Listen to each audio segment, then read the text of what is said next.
This is Sholo Ford's presentation of high school football on iTalk 106.7 FM and iTalk1067.com.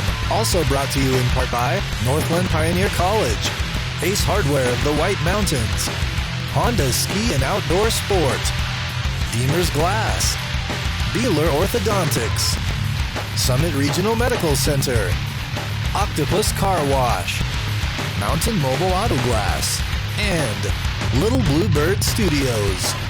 And now, Sholo Ford presents high school football on iTalk 106.7 and worldwide on iTalk1067.com.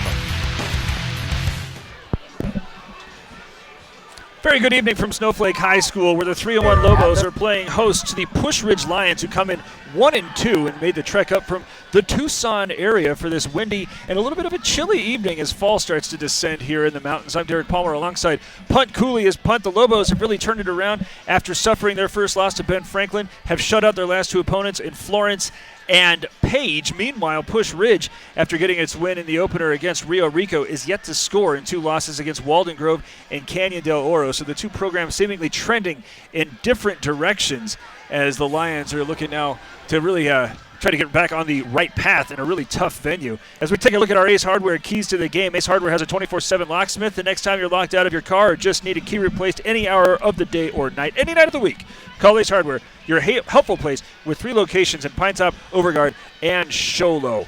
Tell us about Pusch Ridge. Well, when we talk about the visiting Lions, they are certainly led by their junior running back, number 8, Evan Lovett. He's coming into tonight's football game with 290 rushing yards, averaging just over 5 yards a carry and a couple of touchdowns for them. This has been Sholo Ford's presentation of high school football. Just leave the volume straight up. And then when Stroh, also a junior, he's coming into tonight's football game with 120 yards and 3 touchdowns and nice average about 4.3 yards per carry. So a great backfield for the visiting Lions. And then defensively, we're looking at their senior linebacker anchoring that defense for them. 25 total tackles, leads the team, 15 of those solo tackles. But there's no Ben Jackson, stats, so I don't know. Jackson will be the key for them defensively in tonight's football game. And then when we look at the home team, Snowflake Lobos, number 8, Ethan Ramage, their senior quarterback, 448 total yards coming into tonight's football game, 5 touchdowns and a couple of interceptions, but he's definitely the key to their offense. In addition to their running back, Brig Turley, number 28, another senior, also plays defense. He's one of their keys defensively, but 264 total yards coming into tonight's football game to lead their team. Above his head. Well, we'll have more for you after this. It's Sholo Ford's presentation of high school football on iTalk 106.7 and iTalk1067.com. All right. Orthodontist Dr. Joshua Beeler has been providing family-friendly orthodontics in Sholo and the entire mountains since 2006. If you need braces, stop in and see the friendly folks at Beeler Orthodontics and meet their professional staff. Dr. Beeler and his team have the latest in orthodontics technology, and they work with each patient individually to custom tailor the most effective treatment plan for the best results. Beeler Orthodontics is a proud sponsor of high school sports. Beeler Orthodontics, live to smile, love your smile.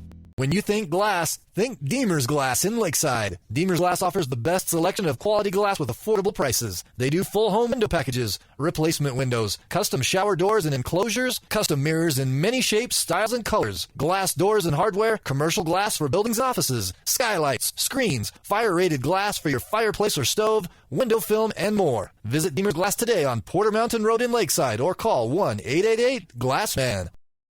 Want to go fishing? Head to Honda Ski and Outdoor Sport. They have fishing supplies, outdoor fishing attire, and fishing gear. Plus all kinds of bait including live worms, flies, and lures. The staff are experienced anglers and they can advise you on what you need, where to go, and what type of bait the fish are biting on. Plus, pick up your fishing, camping, and boat permits. When you think fishing, think Honda Ski and Outdoor Sport. Located on Highway 260, 1 mile before the casino.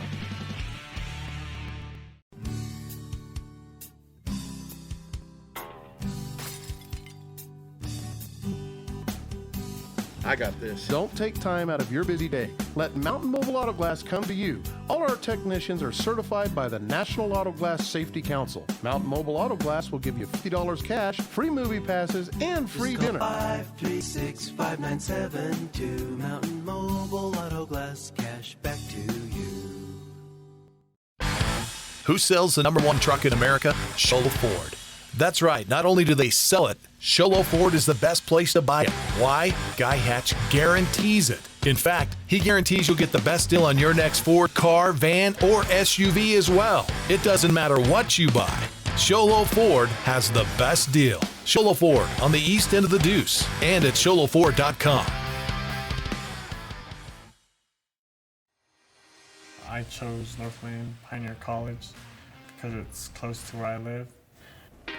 My instructor taught me how to build a foundation and framing and use different tools that I haven't used. There's always going to be work everywhere. I want to get educated and start from the bottom and learn how to find myself and what I can do. NPC is transforming my life. I chose Northland Pioneer College because their prices were affordable. I've learned everything about the hair, skin, and nails. I've gained confidence in what I'm doing, so I'll be successful when I get out in the salon. This is an industry where I'll always have a job, and a job where I can express my creativity and make my own hours. I have transformed my life by coming to NPC. At Summit Healthcare, you'll find a level of care you might not expect from a rural hospital. We've recently received 5 stars from CMS, a prestigious ranking that less than 5% of facilities in Arizona earned. Our cancer center has proven its level of advanced care with a national accreditation from the Commission on Cancer. And we continue to add more doctors and services so that you don't have to leave the mountain to find the care you need. At Summit Healthcare, we're elevating care here at home. All right, getting you ready for the Snowflake Lobos playing host to the Pusch Ridge Christian Lions. 3-1 Lobos, 1-2 Lions. As we were taking a look at some of our Ace Hardware key players to the game, left off punt with whom? Well, number 24 for the Lobos, Welcome Chapman. He's a senior. He's their leading receiver coming into tonight's football game. Over 132 yards and 3 touchdowns, averaging 33 reception yards per game, and actually his per catch average is about 11. So clearly, when it comes to the passing game, he'll be one of the leaders that they'll go to tonight. And then number 25, Coy Swartz, the senior middle linebacker, he leads with 32 solo tackles, 54 total tackles, and a couple of sacks. So he'll anchor the Lobos defensively. And it looks like they're getting ready for the coin toss at the 50. I'll set it down to our white hat, Randall and Selmo. That's Ray. Behind you is Greg Sr. Over here is PJ Way. And over there with the chain crew is Greg Jr. We're the officials for tonight. You guys were expecting a great ball game, okay? Guys, sportsmanship, you guys are the leaders of the team. You guys take a chance on this, okay? Take charge, okay? Questions, comments, concerns? All right. I have a heads, I have a tails. I have a heads, and I have a tails. You call it in the air loud enough that your coach can hear it. If it hits the ground, we're going to do it again. Yes, sir. Okay? Here we go. Tails. Tails, he says. It is tails. You want the ball? Yes, sir. You got it. Which goal would you like to defend first, sir? Okay, gentlemen, put your backs to your goal lines, please. Pusch Ridge won the toss and is elected to receive the ball. Wow, that's a little bit of a surprise. Yeah. The visiting team looks like the key to Pusch Ridge is going to be ball control. And the one loss that Snowflake has suffered, it was when they had a hard time stopping the run. So I guess they're trying to establish things up front here from the get-go. As now we're going to send it down to senior field correspondent Ron Everingham for the Summit Healthcare Regional Medical Center injury report. Summit Regional Medical Center has everything your athlete needs to get back in the game, Ron. Yeah, thanks, Derek. No injuries to report for Pusch Ridge, but over to the Snowflake side, we do have an injury to report with Mason McKinley, number 34, who injured himself in a preseason game. There we hear the cannon derby going off tonight and he has a torn ligament. And also something to look for, guys, is number 7, Taylor Flake, is a little bit dinged up tonight. Coach said he is going to be playing, but pay attention to how he makes it through the night. Back to you guys. Hey, thank you, Ron. That was the Summit Healthcare Regional Medical Center injury report. Summit Regional Medical Center has everything your athlete needs to get back in the game. As the, again, Pusch Ridge Lions win the toss and elect to receive here to start it up. And they're playing against a very high-powered Lobo offense that even in their loss were able to get into the end zone quite a few times. So as the Lions take the field wearing white hats with white tops and blue pants, Snowflake is ready to kick it away wearing blue on blue, but with what I'm going to call slate helmets.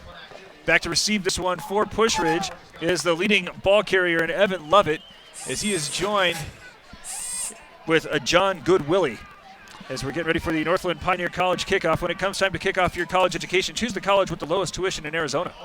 And as we mentioned, Lovett is their leading rusher. Good-sized kid, 6 foot, 200-pounder, and he has good speed. So we'll see what he can do here. Kicking it away is Samuel Crockett as it's a high hanger. It's going to be taken around the 10-yard line by Lovett. A little bit of a back step as he starts looking for the wedge, coming up over the 20, 25, still on his feet as he's over the 30, and finally brought down. It wasn't pretty, but they get about 20 yards on it, and it's going to be pretty good field position here for the Lions. Well, a pretty simple return for the Lions to start the game. A big wedge in the middle, as you said. Lovett just follows in behind. And not too bad a starting field position for the first possession, starting on their 31. All right, here is the opener. As coming in under center is Hayden Hallett. He's got split backs behind him as they're going straight up the middle on a dive play, angling to the right of the line. Couldn't see who got the call there. As they're going with one of those junior running backs in Gabriel Castro. Right. Castro, of course, their number 2 runner in terms of production. This is Sholo Ford's presentation of high school football. So make it second down and a long 5. 3 men in the backfield. This time the call will go to Lovett. He tries to find some room going over the left of the line, but he's stood up by 4 Lobos. No gain, 3rd and 5. Well, that was just good defensive play at the line of scrimmage. Number 76 doing a great job of filling gaps up front. That's Bradley Ruiz, along with the linebackers right behind him. Really no room for the running back on that carry. So they're going to push it back to make it 3rd and 6. They need to get it over the 40-yard line to the Lions. Same formation, everybody bunched up at the line of scrimmage. Hallett's under center. And there's a little bit of movement, and it just got a little bit more difficult.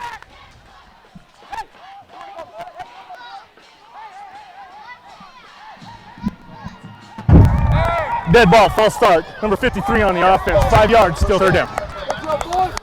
So that negates the opening carry that looked like everything was coming up Lions. They want to take the air out of the ball. They got 3 ball carriers poised and ready behind the center. Excuse me, the quarterback who's going under center.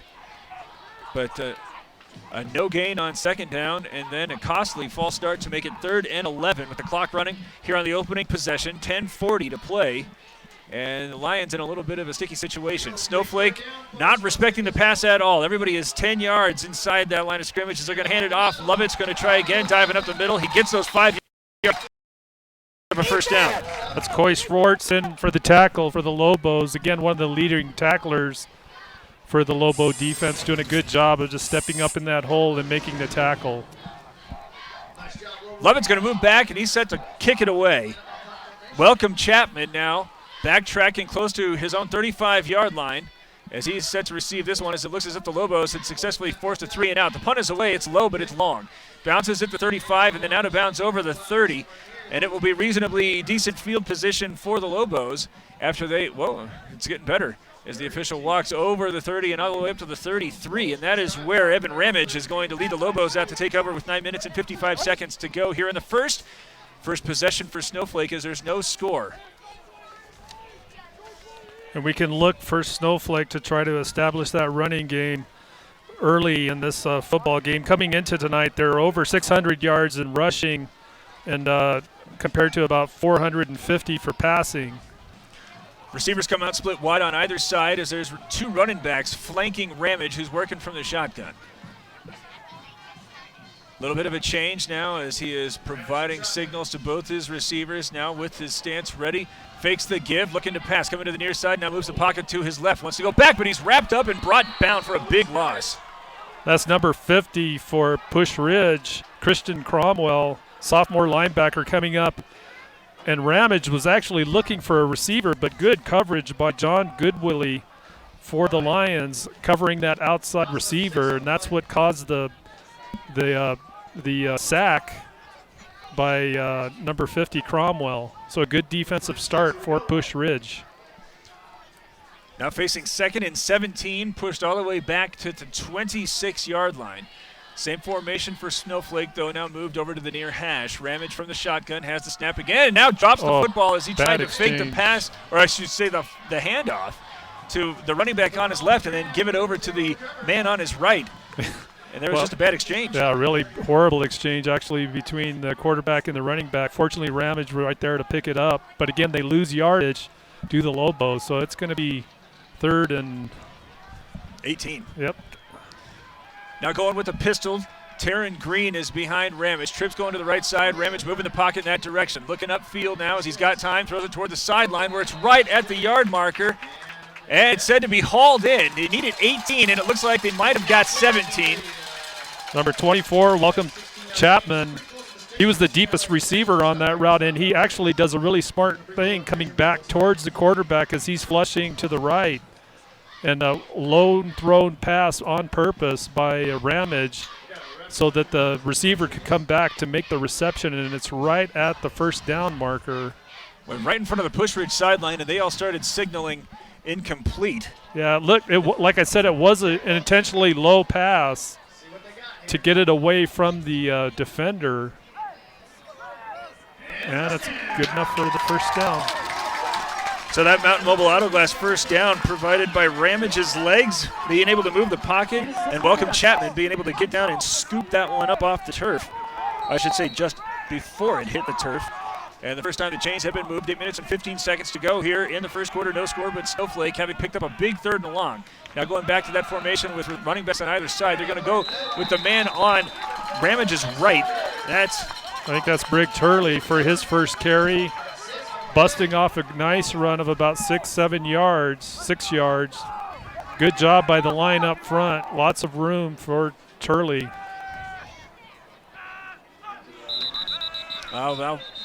That play is blown dead as they again wanted to go with Turley. Dead ball. False start on the offense. 5 yards. Still 2nd down. Huh? So both teams having a little bit of a hard time with the yellow. As after a big first down for Pusch Ridge on the opening possession, came right back with a false start flag.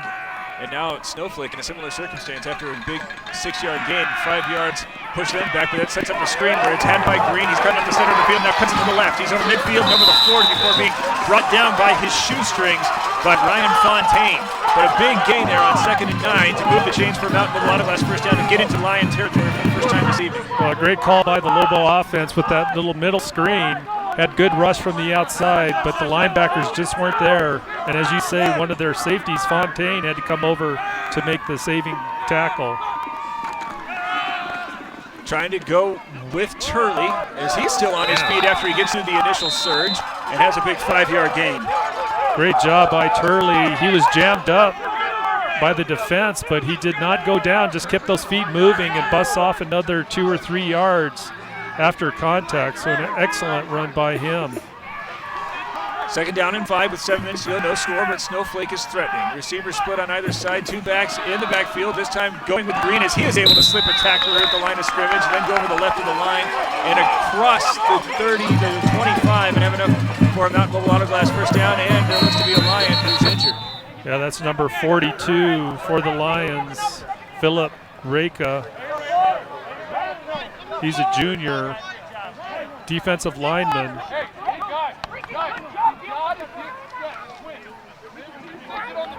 Well, we talked about it before the ball game, how much bigger this Lobo front seemed to be than the Lions, and I don't know if... Well, the Lions aren't that small, but, you know, when they get up against that Lobo front, you can definitely see how imposing of defensive and offensive line they have.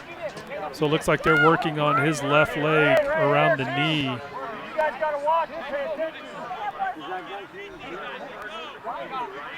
We're not going to read body language, but well, they got him sitting up right, so that's a positive. Yeah, it's going to be. Looks like it's going to be tough for him to put weight on that.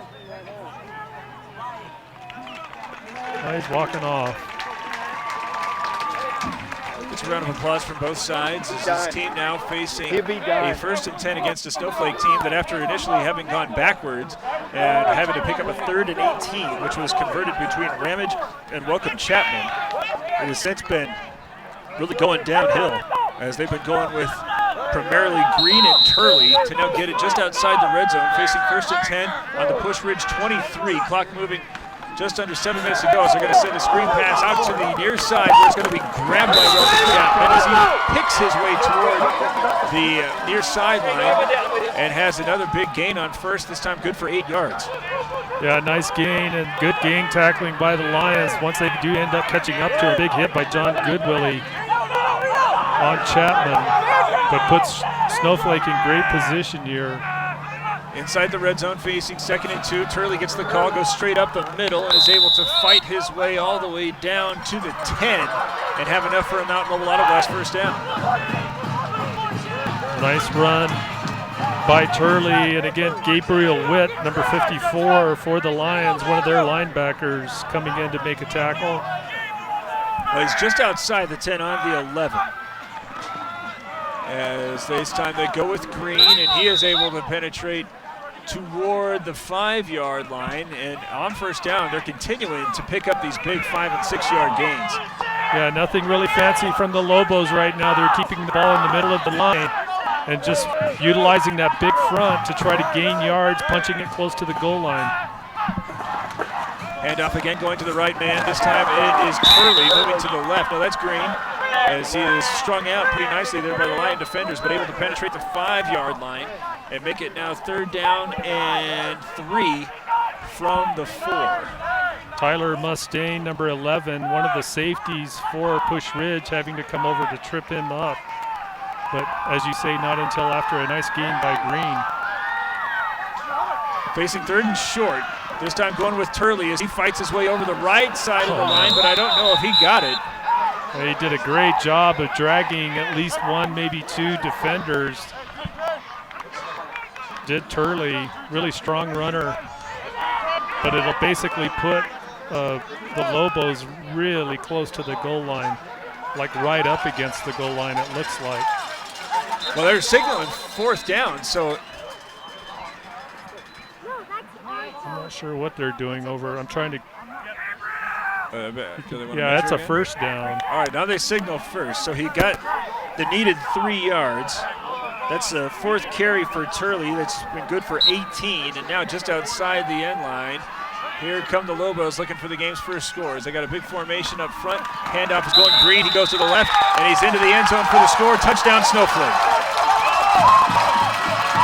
And again, Snowflake on these last few plays of this possession, really keeping the ball in between tackles and just relying on that heavy run game to just punch it up the middle, ultimately scoring on that short run for the 1st touchdown.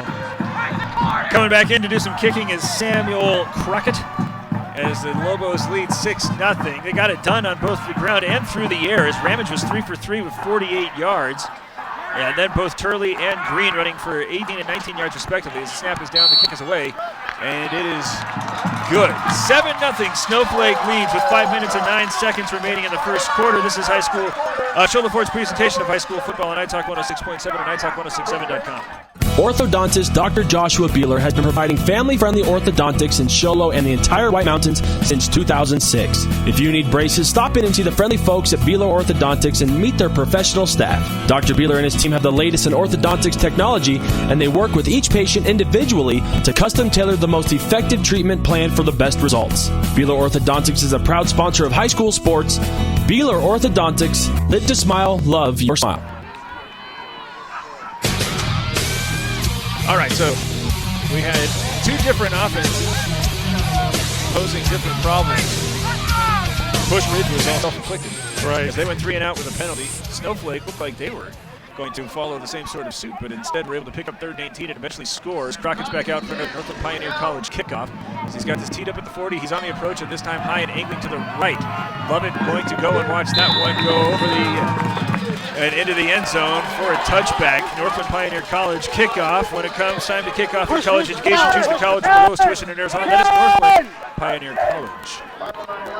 I think we forgot to mention that Pusch Ridge actually going with one of their sophomore. They have 2 sophomore quarterbacks that they rotate between primarily, but they're going to go with Hayden Hallett, number 5, in the starting position tonight. He's only thrown, I think, 4 passes all season, so obviously they're going to rely heavily on the run in tonight's football game. Going with the different looks at running back, who crashes over the 30, beg your pardon, all the way down to the 35 as they're getting the carry with John Goodwill.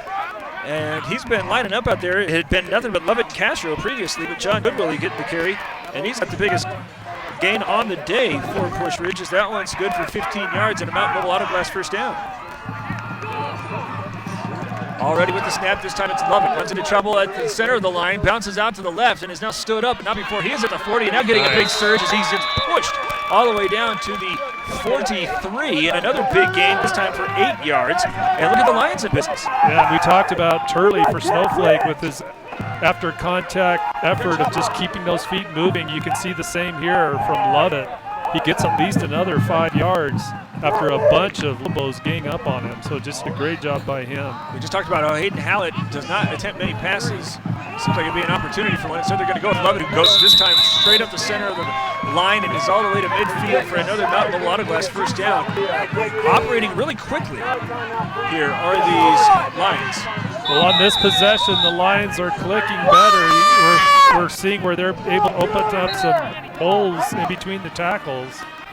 Nothing really fancy for them either offensively so far. This is going to give Snowflake something to talk about as it uses its first time out. 2 first downs have been picked up by the Lions, still though they trail 7-0 with 4:11 to play in the first quarter. This is Shola Ford's presentation of high school football on iTalk 106.7 and iTalk1067.com. When you think glass, think Deemer's Glass in Lakeside. Deemer's Glass offers the best selection of quality glass with affordable prices. They do full home window packages, replacement windows, custom shower doors and enclosures, custom mirrors in many shapes, styles, and colors, glass doors and hardware, commercial glass for buildings and offices, skylights, screens, fire-rated glass for your fireplace or stove, window film, and more. Visit Deemer's Glass today on Porter Mountain Road in Lakeside or call 1-888-GLASSMAN.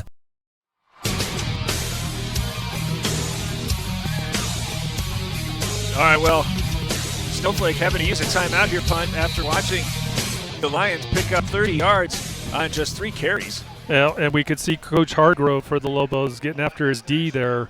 He's wanting them to play with a little bit more passion, be a little bit more aggressive, and wrap up on number 8. That was basically the message. So with 3 running backs behind the quarterback, is this time again going with Goodwill as he tries to go over the left again. And Lovett is all the way down at the 35-yard line trying to block a couple of Lobos. I don't want to accuse anyone of getting chippy here, but that was interesting. Yeah, he was trying to be the lead blocker all the way deep into the secondary of the Lobos. Goodwill didn't quite make it as far as he did, but second down now and 7, and into Snowflake territory for the first time at the 47. This time Lovett gets the call, held up in the backfield, but still he's able to run through that tackler and then get inside the 45 and all the way down to the 42 to set up 3rd and short. Well, as you mentioned, one of the defenders for Snowflake couldn't see the number, grabbed the jersey of Lovett, held him up for just a bit, but he went ahead and charged ahead, and it looks like Lovett now is slow to get up after being tackled after that gain. Not sure what's going on there, but that would be a big loss for the Lions, depending on what happens with him. Well, we just got an idea about how explosive he is. The previous play when he was the lead blocker. Yeah, well, he's sitting up. And like we mentioned earlier, he's a good-sized kid, 6 feet, 200-pounder with good speed. He'll get up and walk off here. So maybe he had the wind knocked out of him or something. He looks to be navigating the field in good shape. So facing a short yardage situation, Gabriel Castro had the game's first carry, and he was good for 4 yards. He's been lining up in front of split backs behind him as he sets up just behind Hayden Hallett. And that's how he's going to set up again, coming in to replace Lovett. I couldn't see the number. Somebody else on the left, but he's going to get the calls. They're trying to pitch him outside, and he loses the football. And diving on that one to recover for Snowflake was Shandon Hatch.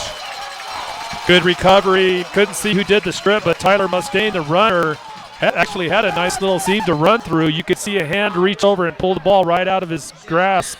However, for the Lobos, good defensive play, and they'll get the return or the fumble recovery. I think that's the first turnover tonight, isn't it? Yes.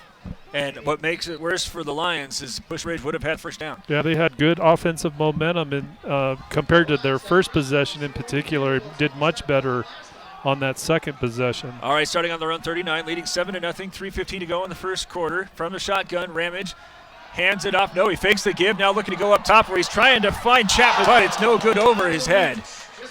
But he's really airing that out. Yeah, nice pass, actually, I thought. Chapman had his hands reaching out, looked like it went right through his hands, maybe off his fingertips. But you can't fault the quarterback on that pass. Just really, he put a lot of air under it, let the receiver Chapman run under him. Good speed by Chapman, outrunning the coverage on that play.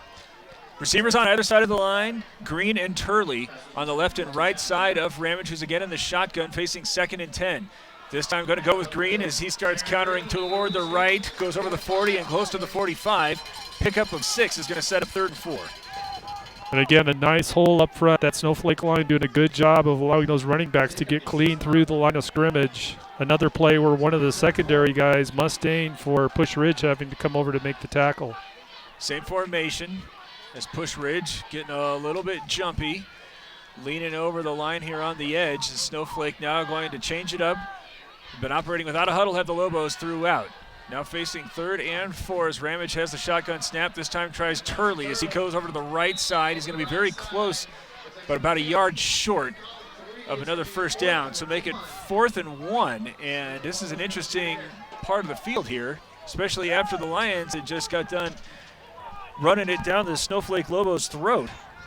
That was a good run by Turley, just following his blockers and just trying to stretch it out for as big of a gain.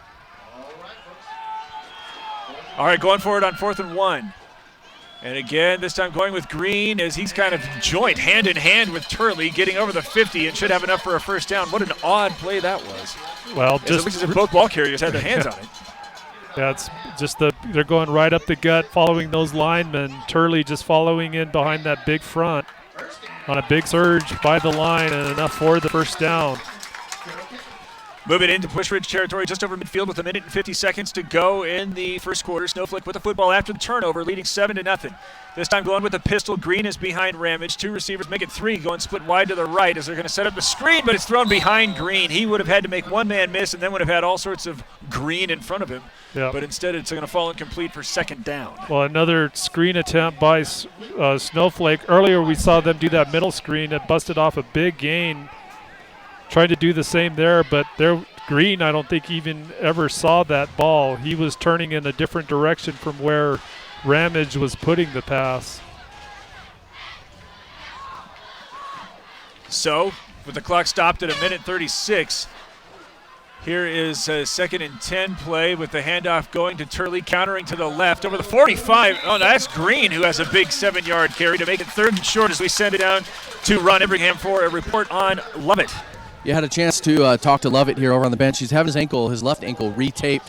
Says that he had it turned on a little extracurricular on the bottom of a pile. So we'll see. He's determined to come out with a little vengeance here in a minute. I was not wrong about it being chippy. As here, 3rd down. They're calling it 3. Handoff is faked. Ramage pulls it back, trying to pass it out. Again, looking for Chapman, but an excellent play. Nice. Knocking that away by Bryce Jewell. Bryce Jewell, the corner, out on coverage against Chapman, just makes that late break to the ball and able to swat that pass down. Nice play by the defender, Jewell. Snowflake has already converted on 1 4th down with less than a minute to go in the first quarter. The Lobos will use their 2nd timeout. They're leading 7-0. They're going to be facing 4th and 3 from the 43 right after this. It's Olo Ford's presentation of high school football on iTalk 106.7 and iTalk1067.com. Want to go fishing? Head to Honda Ski and Outdoor Sport. They have fishing supplies, outdoor fishing attire, and fishing gear. plus all kinds of bait including live worms, flies, and lures. The staff are experienced anglers, and they can advise you on what you need, where to go, and what type of bait the fish are biting on. Plus, pick up your fishing, camping, and boat permits. When you think fishing, think Honda Ski and Outdoor Sport. Located on Highway 260, 1 mile before the casino.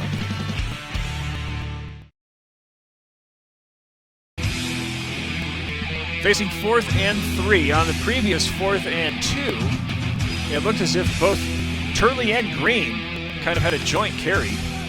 They're going to be in the backfield alongside Ramage. Receivers on either side, but keep an eye on Chapman here on the near sideline as he's got single coverage. Everybody expecting this one to go up the middle, and they're going to pull it back. This time drop it over the top where it's caught this time by McVicker as he has gone out the center of the field and finally brought down after a huge gain. I think they're going to say he was down. Yeah, I think that would be down. It was a tackle that with him going to the field or to the grass that looked like it caused that fumble. They will call it a reception where he went down. Nice play calling, though, with that little pop out by the tight end. Perfect call under the circumstances. McVicker with the 39-yard reception and into the red zone. 42 seconds to play in the first quarter. Is there getting blown up. Man. Is there the first man in for Pusch Ridge 62. Was Christian Cromwell. Number 62, Justin. Oh, there we go. Ripperton as well. One of the team captains just put the drop on Turley on that carry. Nice play. So behind the sticks go the Lobos. This should probably be the last play of the first quarter. 2nd and 11 with Ramage. Well, he's going to air it out again, this time coming toward the near side where it's again deflected. And some excellent work here by the Lions defensive backfield. That pass was intended for Garrett Flake. And that's John Goodwillie. He's been playing that cornerback position for the Lions very tightly tonight, and we could see him there on the crossing pattern, just doing a great job. So that'll make it 3rd down and 11. 6 seconds remaining here in the first quarter where Snowflake leads 7-0, trying to take advantage of the game's first turnover. Going with the pistol again on 3rd down. Receivers coming out, sweeping to the left as Ramage moves in that direction. Throws that one late. It's had by McVicker, but there wasn't an awful lot he could do with it. Looks like he might have gained 4. Looks like they're going to say he got his foot down. For a minute there, it looked like he might not have been able to even stay in bounds, but obviously enough to drag a foot. So they've converted twice on 4th down, have the Lobos. They're going to be facing another one to start the second quarter. Though they lead 7-0 and they're threatening. This is Sholo Ford's presentation of high school football on Talk 106.7 and iTalk1067.com.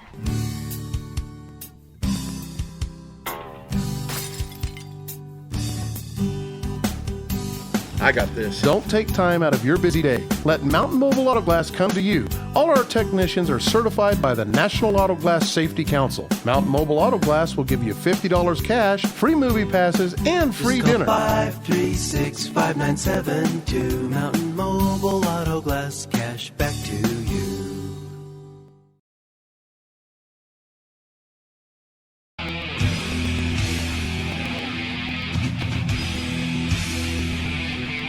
All right, 4th and 9 from the Pusch Ridge 12. This drive started when Tyler Mustaine looked as if he was poised to pick up the 3rd Pusch Ridge first down on their second possession. Moving the chains were the Lions, but he was forced to cough it up, and the Lobos picked it up, and now looking like they're just going to make sure they get something out of it. In to kick it is Samuel Crockett. Snap is down, the kick is away, it's short, and will not have the distance. And there was a good rush up the middle by the Lions. I'm not sure if that ball may have been tipped, but regardless, as you mentioned, just not enough juice to get it to the goal. So the Lions dodging a bullet there after the turnover. It looked like Snowflake, especially after even at close to midfield, they go on 4th down to get the first down. Yet down here within the red zone, they elect to try to kick the field goal. Interesting call by the coaches there. Evan Lovett is back out there for Lions as he's going to be joined in the backfield by Goodwillie on his right, and then up front is Castro. Got some tight ends on the line. Is going under center. Having get to throw it is Hayden Hallett. Lovett has been the leading ball carrier with 25, and he's going to get this call as he goes crashing over the center and nearly breaks that one as he was being held onto by dear life by a couple of different Lobos. Still, he's able to get 5. Ron had mentioned he'd come back with a little bit of vengeance after that little ankle issue, and he banged into a defender for Snowflake right before he ultimately getting tackled, but he's definitely what you would call a downhill runner, is Lovett. 6 carries for 30 yards as he is again in the same formation. New player up in front of him, though, as they're again going with Lovett, this time trying to get to the right side, but can't get all the way outside. Yeah. And he's fighting his way very close to the yard marker, but the play was blown dead. Still looks like he's going to get a favorable spot to pick up of about 4. And there's a bunch of Lobos, Jacob Ballard, a couple of other guys, a couple of defensive linemen as well, and Lovett just continuing to somehow stay on his feet and just battle forward as best he can. But they're only trailing by 1 score. Still, this feels like a pretty big 3rd and 2. As they got that same formation, and somebody here on the near side of the line flinched. One of the linemen, the tight end, lined up in the tight end position, number 32, Antone Dead Brock. ball. Full start on the offense. 5 yards. Still you can see him flinch just a little bit, and the line judge will catch that. So that's a tough penalty there for Pusch Ridge. They had 3rd and about 2, and now they're going to – interesting to see what their play call will be here now that they have much more of a go to try to get the first down. Clock's moving at 10.5 to go in the half. Lovett again on the left. This time going to serve as the lead blocker, trying to go with Good Willie, but there's not a lot he can work with. Still, he's able to fight his way out for 3 yards, but that'll set up 4th down and 5, and a seeming punting situation. Well, good job by the defensive front, number 72, Carter Solomon, along with Ruiz up front there for the Lobos, just doing a good job of jamming up those gaps up front and really not giving much room for the Lion running back. Lovett's last kick didn't get a lot of air, but it had some good distance on a line drive as he's back to punt it away. Chapman is deep to receive for Snowflake as there's a better snap that's had. Still, this one is a good boomer angling to the right, bounces at the 30 and takes a huge Pusch Ridge bounce. Chapman circling around as that one's contacted, but it looks like it was by one of the Pusch Ridge players. Yeah. But that'll really turn around the field position as that was set up on the Pusch Ridge 26 and sent all the way back to the Snowflake 15. Nice punt, actually. Not a really high punt, but far enough away from the receiver where it got a good bounce, as you said. So we'll see what this the Snowflake offense can do here. We've seen them be pretty consistent with the running game in terms of moving the ball down the field. And then every now and then they go with those nice little short passes where there's screens. The last big pass, of course, was to the tight end for a big gain. Ramage is out there with Turley and Green again on either side, with receivers also on either side of the line, as this time the handoff goes to Green, starting to come toward the near side. Now it's actually Turley as he's able to roughhouse his way out for 5 yards to make it 2nd and 5. Turley now with 25 yards on 7 carries.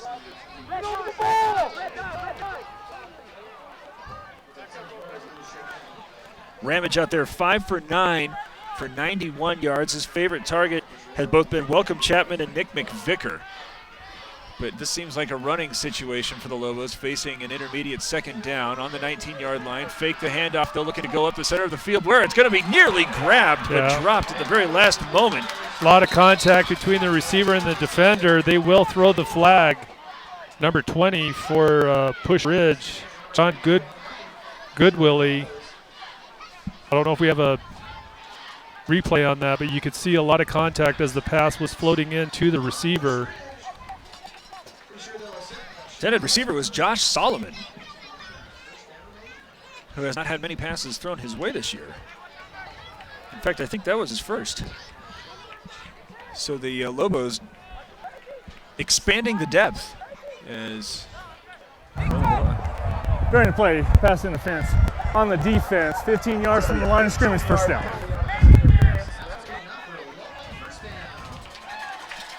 So that's a Mountain Mobile Auto Glass 1st down that moves the chains out to the 34.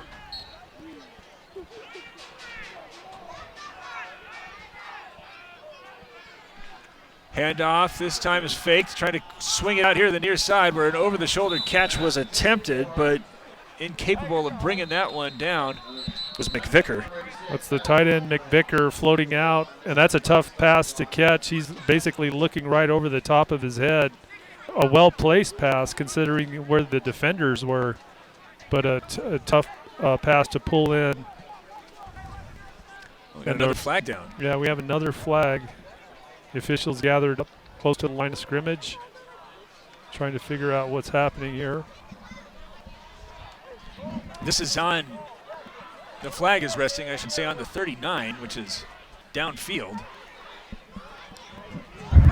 There is no penalty on this play for ineligible downfield. So the concern may have been that somebody had tried to block a little too aggressively.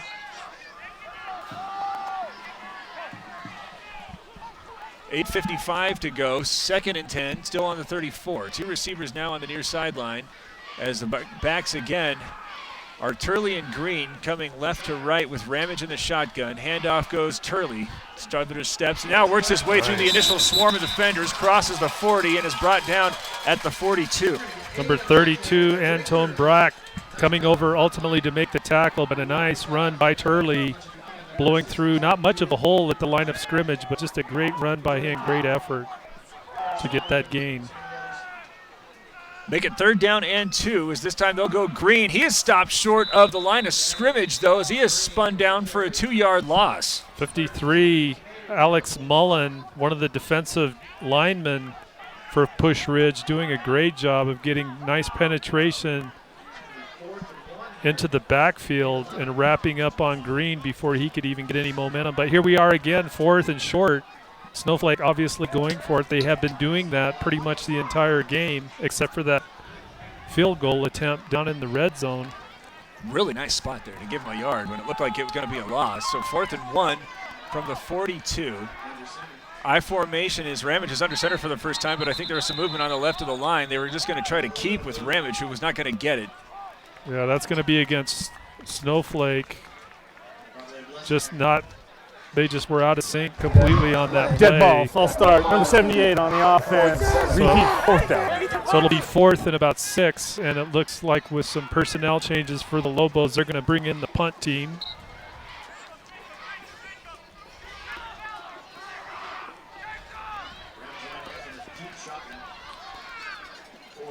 Lovett and Goodwillie are back for Pusch Ridge. Ramage is doing the punting as he angles this one toward Lovett, but it's high, though short, as it bounces at the 42. Takes a good Lobo bounce down to the 35, and that is where Pusch Ridge is going to benefit, going back to Lovett's huge kick that really turned the field position around. Even after a couple of first downs, Snowflake now is giving the Lions the football in a better position than they had it when they had kicked it away. Well, the theme so far for both offensives, Snowflake we know likes to run the football, but they've actually mixed in some good passing tonight, a pretty balanced offense overall. Meanwhile, Pusch Ridge totally reliant so far on the run. This time with the receiver split wide, now going in motion left to right. Got to get the call as he nearly drops the handoff, and that was all sorts of danger as he is able to spin forward and pick up a yard. Does Bryce Jewell. He had a great defensive play in the first quarter, but that field position conversation almost went in a completely different direction. Well, as you say, the motion man, Jewell, that time looked for a while like they might try to do a speed sweep or something, but he ends up just trying to cut it upfield behind the other running backs that are blocking ahead of him. Not much room for him to get on that in between the tackles that time. Oh, boy, here's an attempted pass that was dropped as he was in motion, and it looks like this is going to be ruled a fumble, but I'd be anxious to see the replay because I don't know if that was. Are they calling that an incomplete pass? I think they ought to. Yeah, I think they should as well. We are going to have the benefit of a replay, I think. Yeah, they're going to move that one back to the original line of scrimmage. I think that just popped out of his hand. I'm not hard to tell from up here, but regardless, it will be counted as an incomplete pass. Actually, fortunate for Pusch Ridge that was the call.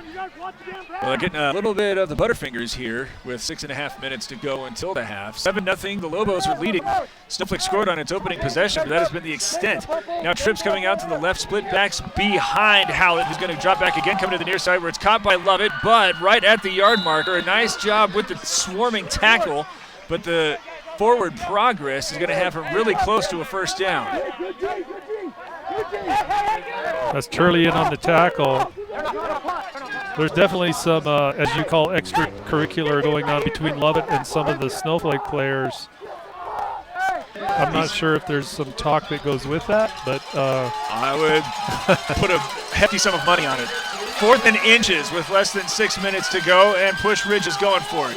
Trying to pitch it out, looking for Lovett as he gets by the initial defenders, now going outside all the way down the sideline and runs through another tackler at the 40. He's still on his feet at the 30, and finally brought down by the horse collar, and there's the flag. There's another one in the backfield that looks as if that's going to be holding, and I would imagine these are just going to offset. Holding is called initially. Well, welcome Chapman, ultimately the defender for Snowflake that chases down Lovett on that sideline after a big gain by him, but I think they may bring this back depending again on the penalties, but there is a flag in the backfield of Pusch Ridge. So most likely that's usually a holding or... This is a personal foul over here, though. The one downfield. Yeah. Yeah, for sure. Let's get the explanation from Randall Anselmo. We have 2 penalties on the play. We have a hold, number 20 play, on the offense. We have a horse collar on the defense. Those penalties are going to offset. We're going to replay 4th down. All right. That says it all. Well, that was a nice play call, though. It's a null and void play because of the penalties, but that's one of the few times we've seen with that pitch to get Lovett outside and then to do that on 4th down. Nice play calling because they were able to beat the edge was Lovett and knock off a big gain. So the most frustrating thing about that is that Lovett didn't need that hold. He was already gone. Yep.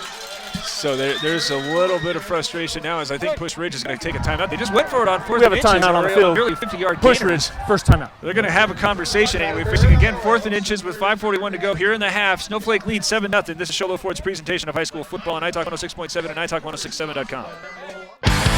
Who sells the #1 truck in America? Sholo Ford.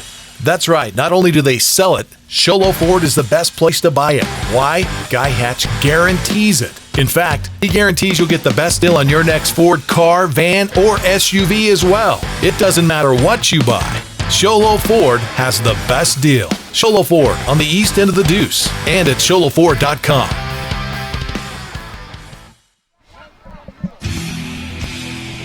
So the Lions facing 4th and short here in the second quarter, trailing 7-0, went with a pitch that Lovett took deep into Lobos territory. He was horse-collared, but offsetting that was a hold in the backfield. And despite now averaging, particularly with Lovett, almost 5 yards a carry, they initially come out and show punt on the second opportunity on 4th and short. But now having talked about it, they're going to go back to the wishbone here, so... Got that same formation with 3 backs, and they're going to go with Goodwillie, who goes over the right side of the line and has that Mountain Mobile Auto Glass first down.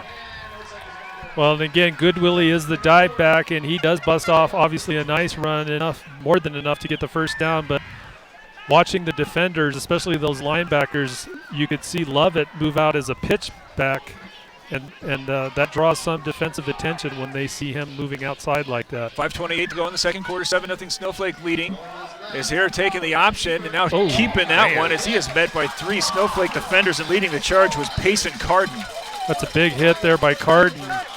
Just squared up on the quarterback. Hallett laid him out nicely. That's one of the big hits we've seen tonight. That might be certainly eligible for hit of the game. Well, making matters worse, Hallett ran quite a bit and was only able to get it back to the line of scrimmage. So facing now 2nd and 10, just shy of midfield, trailing 7-0. Castro, Lovett, and Goodwillie bunched up behind Hallett, who are going to go with Goodwillie, who has again stood up at the line of scrimmage, this time falling forward, picks up 2. With now 4.5 minutes to go, and at midfield, do you feel like this is 2 down territory? Yeah, and Ruiz, again, he anchors that defensive front for the Lobos, did a great job. Just jamming that line of scrimmage and ultimately contributing to the tackle there. So right at midfield, facing 3rd and 8. This time coming up front is Grajada. As they're going to go again with Goodwill. He steps to the right side, has the first down as he goes over the 40 and all the way down to the 38. Needed 8, and he got 10. Well, again, the Lions predominantly in wishbone formation-wise offensively. That time they go to the first back, Goodwill, and he runs right through the line of scrimmage untouched, really. Goes right through the linebackers. Ultimately, at that third level is where he runs in to a defender, but one of the nicer runs we've seen tonight from the Lions. Goodwill now with 40 yards on 6 carries. That last one good for a Mountain Mobile Auto Glass first down all the way down to the Snowflake 38. Giving this one again to Goodwill, tying the left side, bounces off a couple of tacklers to get to the 35. And Pusch Ridge right now doing everything that it wants. As it looks like the ball came out, but he was already down, was Goodwill. Well, good gang tackling by the Lobos, and one of them might look like number 52. Austin Bellisley. He's able to strip the ball, but they're going to say with the momentum he was down, the runner for the Lions. 2nd down and 7, 3 minutes to play in the half. It's been a lot of Goodwill. This time they're going to pitch it out as he serves as the lead blocker. And nice instead tackle. of going around him, trying to cut back inside is Lovett. He's going to pick up a few yards, but he got a little bit more faith in Goodwill there. Yeah, he got cut nicely by number 28, Brig Turley, who's playing out on that corner position. Came in and submarined him. Lovett now with 37 yards on 8 carries. And out there ready for 3rd and 4. Got Goodwill next to him on the right. Instead, they're going to drop back and pass, looking to go to the far sideline, and it's going to be tipped and hauled in. Going out of bounds on the far sideline, and now a flag coming in late as that one was brought back in. That was an excellent catch by the receiver, number 44. Willie Way. You could see the ball hit, bounce up, and then he was able to gather it back in, and I think they're going to call for a late hit out of bounds. Well, the reception was good. I chose Northland Pioneer College. 10 yards. There's a second completion for Hayden Hallett. Will Way with his first catch. And I think this late hit horse collar, that sort of shenanigans gives us an idea about what had inspired Lovett when he was talking to Ron. Late hit. Number 24, going to be half the distance to the goal, first down. So number 24 for the Lobos, Welcome Chapman, is the person they will assign that penalty to on the late hit, putting the Lions in great field position, their best tonight. 1st and 10 on the Snowflake 11, trailing 7-0, 2 minutes and 21 seconds to play in the half. As this time going with Lovett going over the left side. He's got a huge surge as he's inside the 5. That was a good 7-yard pickup to set up 2nd and 4.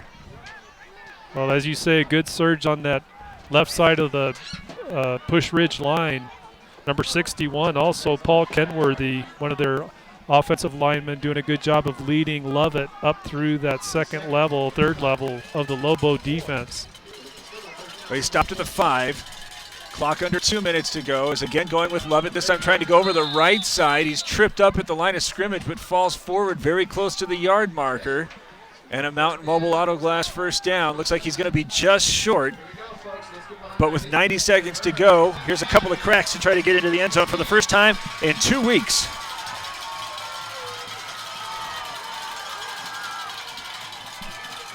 Taking their time to get to the line here with now 1 minute and 20 seconds to go. They're trailing by a score. Pusch Ridge, though, in business as the handoff goes to the up man who is into the end zone for the touchdown. So number 21, Javier Grajada, to get the first score tonight for Pusch Ridge. Great line surge, as you mentioned. Just an easy punch right up the gut to get the touchdown. Punt Cooley, we got a ball game. We do indeed. We'll see what they do with the point after here. Goodwill in to attempt the extra point. It's going to be held by Lovett. As they're trying to tie it up here with 1 minute and 13 seconds remaining in the half. The snap is down, and now they're going to pick it up. That is not Lovett. That's, in fact, Hallett, but he might have a chance to get in as he's angling toward the pylon, but it's going to be brought down shy of the end zone by Payson Carden. Good foot speed. Carden chasing down the holder, Hallett, who had an angle to the corner of the end zone, but credit Payson Carden for the Lobos of checking them and not letting them get in for the point after.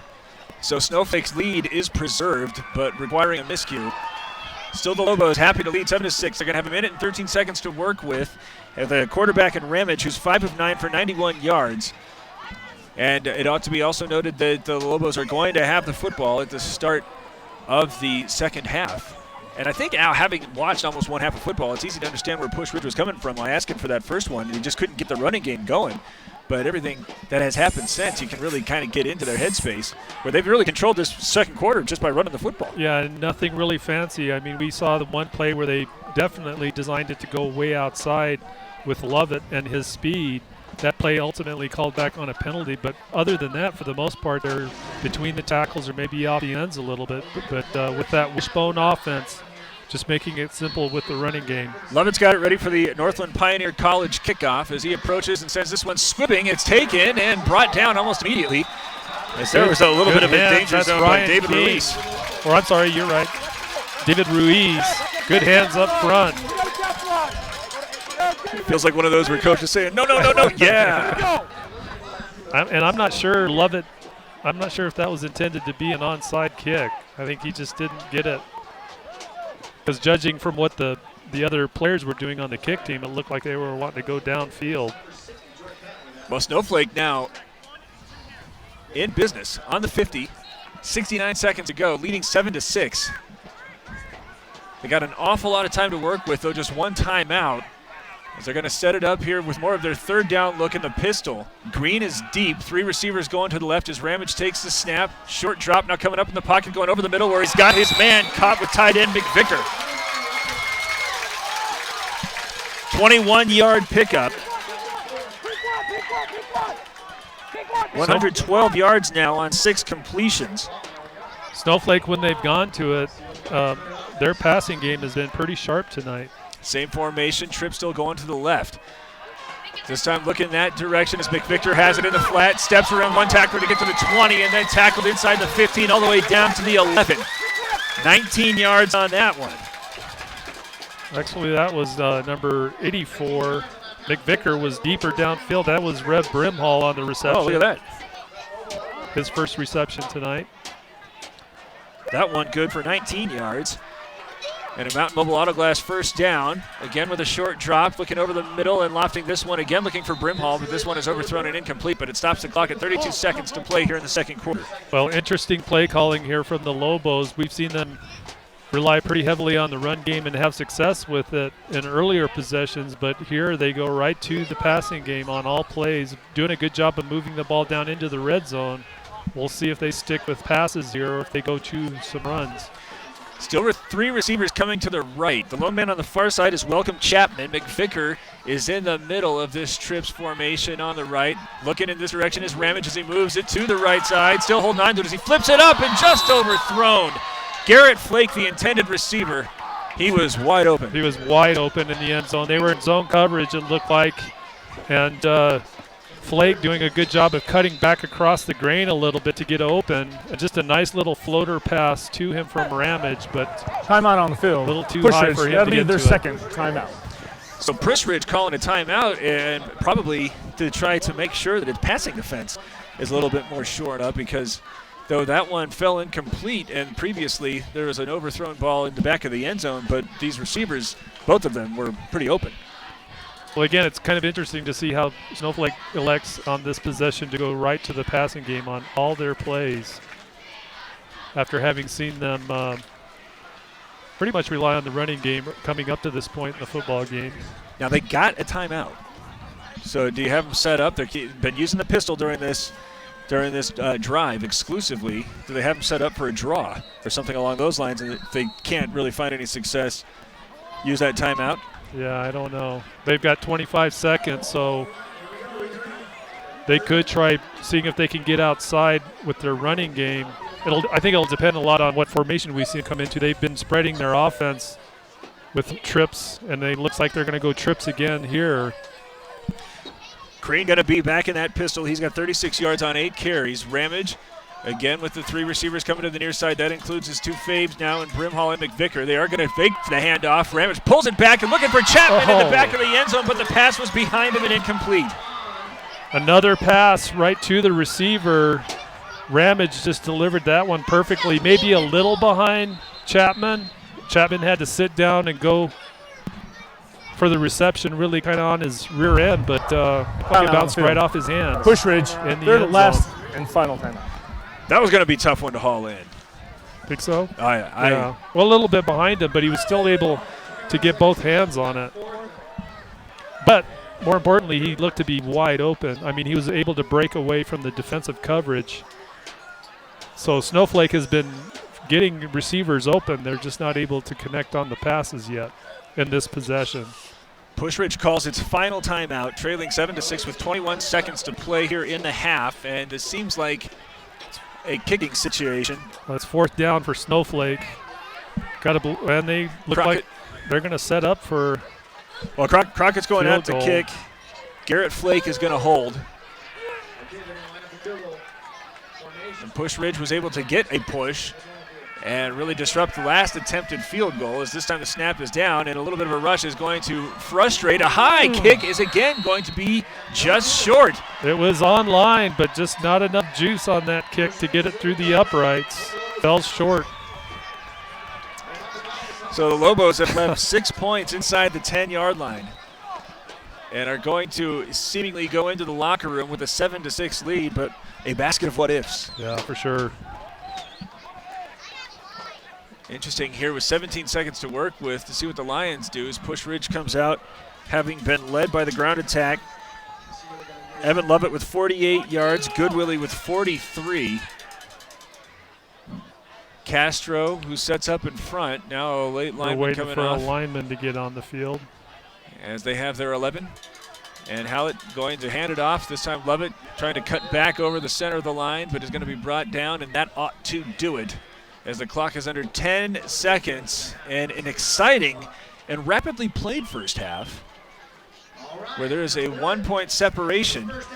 And a game has seen both sides struggle with the kicking game, but in fairness to Pusch Ridge, it was a bad snap that frustrated their extra point. And that is the difference right now, as the Lobos are taking a 7-6 lead into the locker room and poised to have an exciting third and fourth quarters coming up. Right now at the break, 7-6 Snowflake leading. This is Shola Ford's presentation of high school football on Night Talk 106.7 and NightTalk1067.com. I chose Northland Pioneer College because their prices were affordable. I've learned everything about the hair, skin, and nails. I've gained confidence in what I'm doing, so I'll be successful when I get out in the salon. This is an industry where I'll always have a job, and a job where I can express my creativity and make my own hours. I have transformed my life by coming to NPC. Just leave the volume straight up. And then when Ron goes, at Summit Healthcare, you'll find a level of care you might not expect from a rural hospital. We recently received 5 stars from CMS, prestigious ranking that less than 5% of facilities in Arizona earned. Our cancer center has proven its level of advanced care with a national accreditation from the Commission on Cancer. And we continue to add more doctors and services so that you don't have to leave the mountain to find the care you need. At Summit Healthcare, we're elevating care here at home. Who sells the #1 truck in America? Sholo Ford. That's right. Not only do they sell it, Sholo Ford is the best place to buy it. Why? Guy Hatch guarantees it. In fact, he guarantees you'll get the best deal on your next Ford car, van, or SUV as well. It doesn't matter what you buy. Sholo Ford has the best deal. Sholo Ford on the east end of the Deuce and at sholoford.com. Orthodontist Dr. Joshua Beeler has been providing family-friendly orthodontics in Show Low and the entire White Mountains since 2006. If you need braces, stop in and see the friendly folks at Beeler Orthodontics and meet their professional staff. Dr. Beeler and his team have the latest in orthodontics technology, and they work with each patient individually to custom tailor the most effective treatment plan for the best results. Beeler Orthodontics is a proud sponsor of high school sports. Beeler Orthodontics, live to smile, love your smile.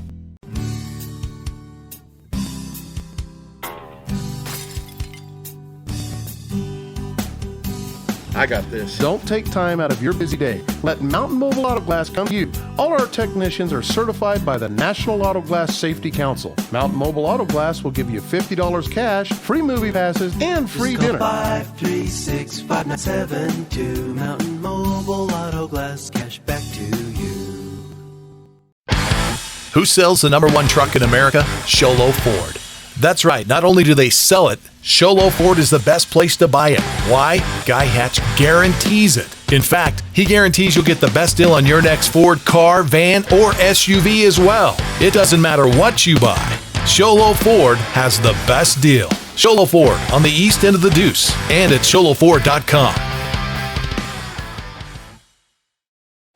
Want to go fishing? Head to Honda Ski and Outdoor Sport. They have fishing supplies, outdoor fishing attire, and fishing gear.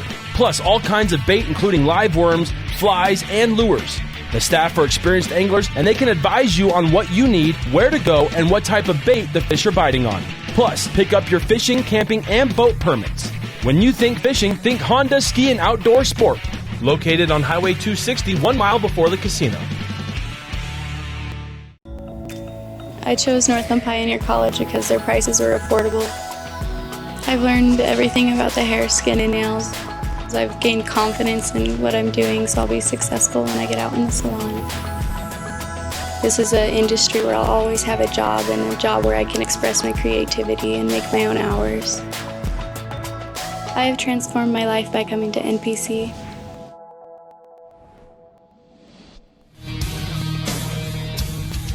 Seven to 6, Snowflake is leading Pusch Ridge here at halftime. It's homecoming for the Lobos. So we got a little extra time.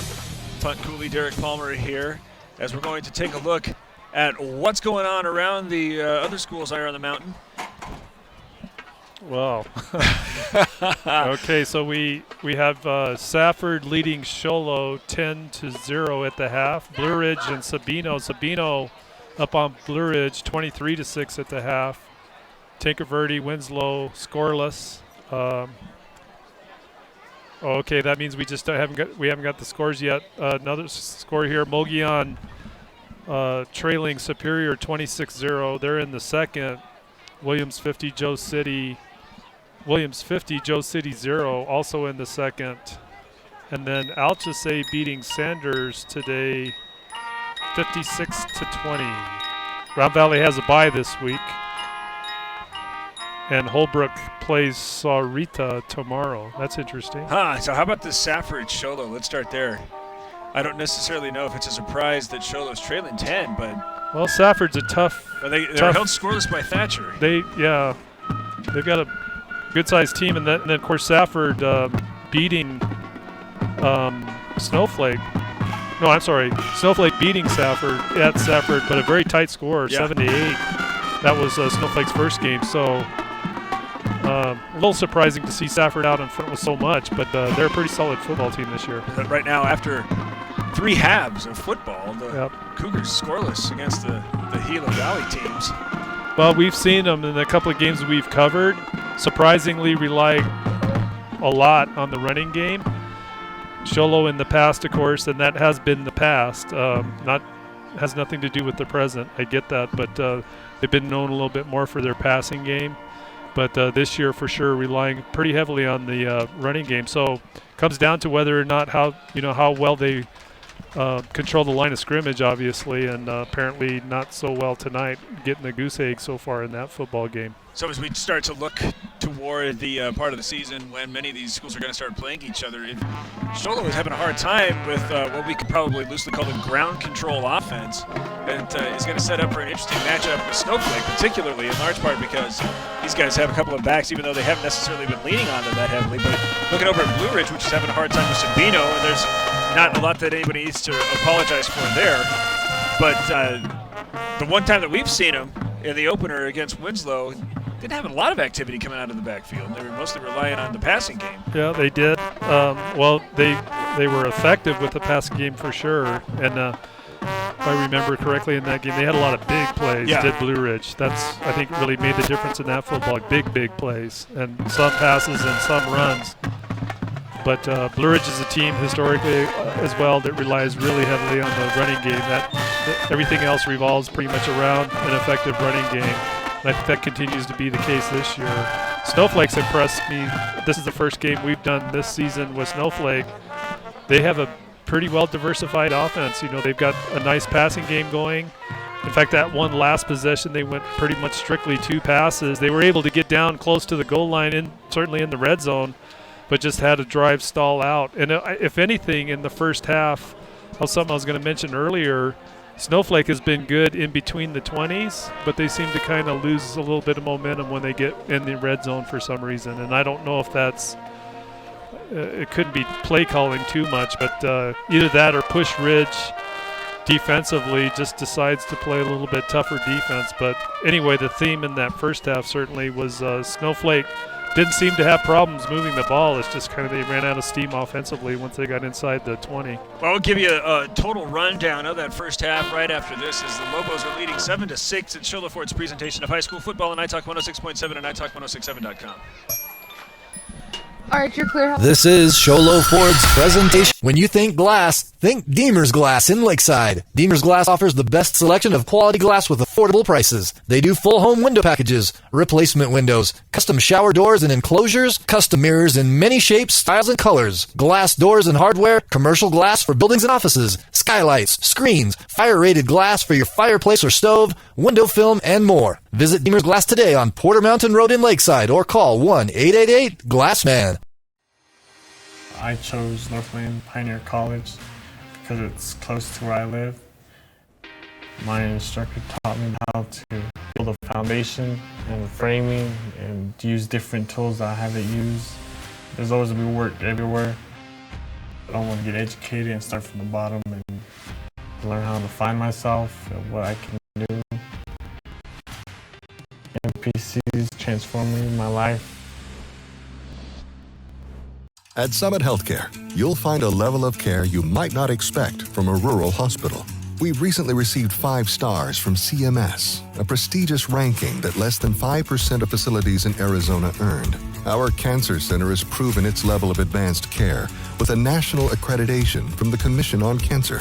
And we continue to add more doctors and services so that you don't have to leave the mountain to find the care you need. At Summit Healthcare, we're elevating care here at home. Orthodontist Dr. Joshua Beeler has been providing family-friendly orthodontics in Sholo and the entire White Mountains since 2006. If you need braces, stop in and see the friendly folks at Beeler Orthodontics and meet their professional staff. Dr. Beeler and his team have the latest in orthodontics technology, and they work with each patient individually to custom tailor the most effective treatment plan for the best results. Beeler Orthodontics is a proud sponsor of high school sports. Beeler Orthodontics, live to smile, love your smile.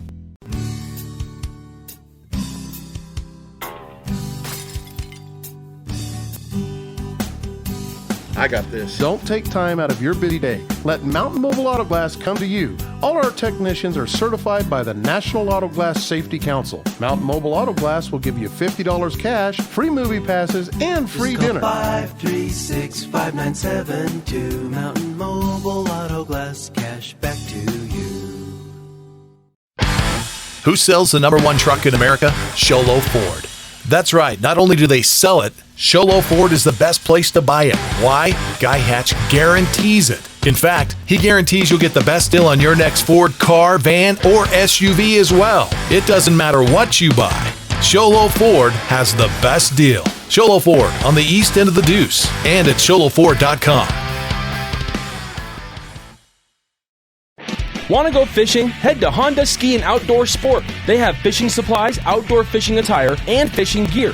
Plus all kinds of bait including live worms, flies, and lures. The staff are experienced anglers and they can advise you on what you need, where to go, and what type of bait the fish are biting on. Plus, pick up your fishing, camping, and boat permits. When you think fishing, think Honda Ski and Outdoor Sport. Located on Highway 260, 1 mile before the casino. I chose Northland Pioneer College because their prices were affordable. I've learned everything about the hair, skin, and nails. I've gained confidence in what I'm doing, so I'll be successful when I get out in the salon. This is an industry where I'll always have a job, and a job where I can express my creativity and make my own hours. I have transformed my life by coming to NPC.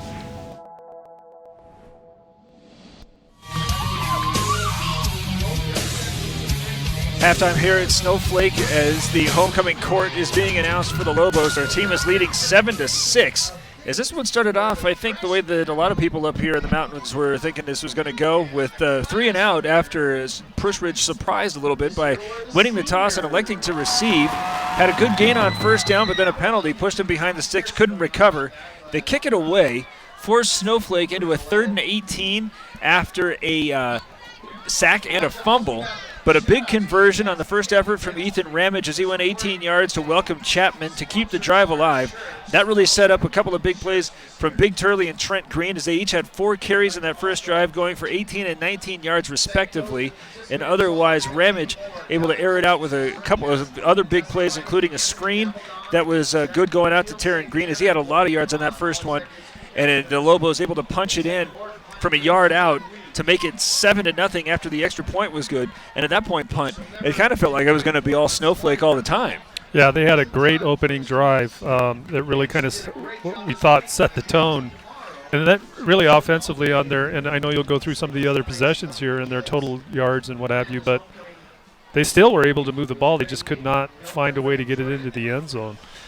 Pusch Ridge came back and really at that point indicated what kind of game this was going to be, as they had some really aggressive running, in particular from Evan Lovett, as they were able to move the chains 3 different times, but on the third went with a seldom used ball carrier, at least today, when Tyler Mustaine was able to sweep around to the near sideline and pick up a first down, but fumble it on that play.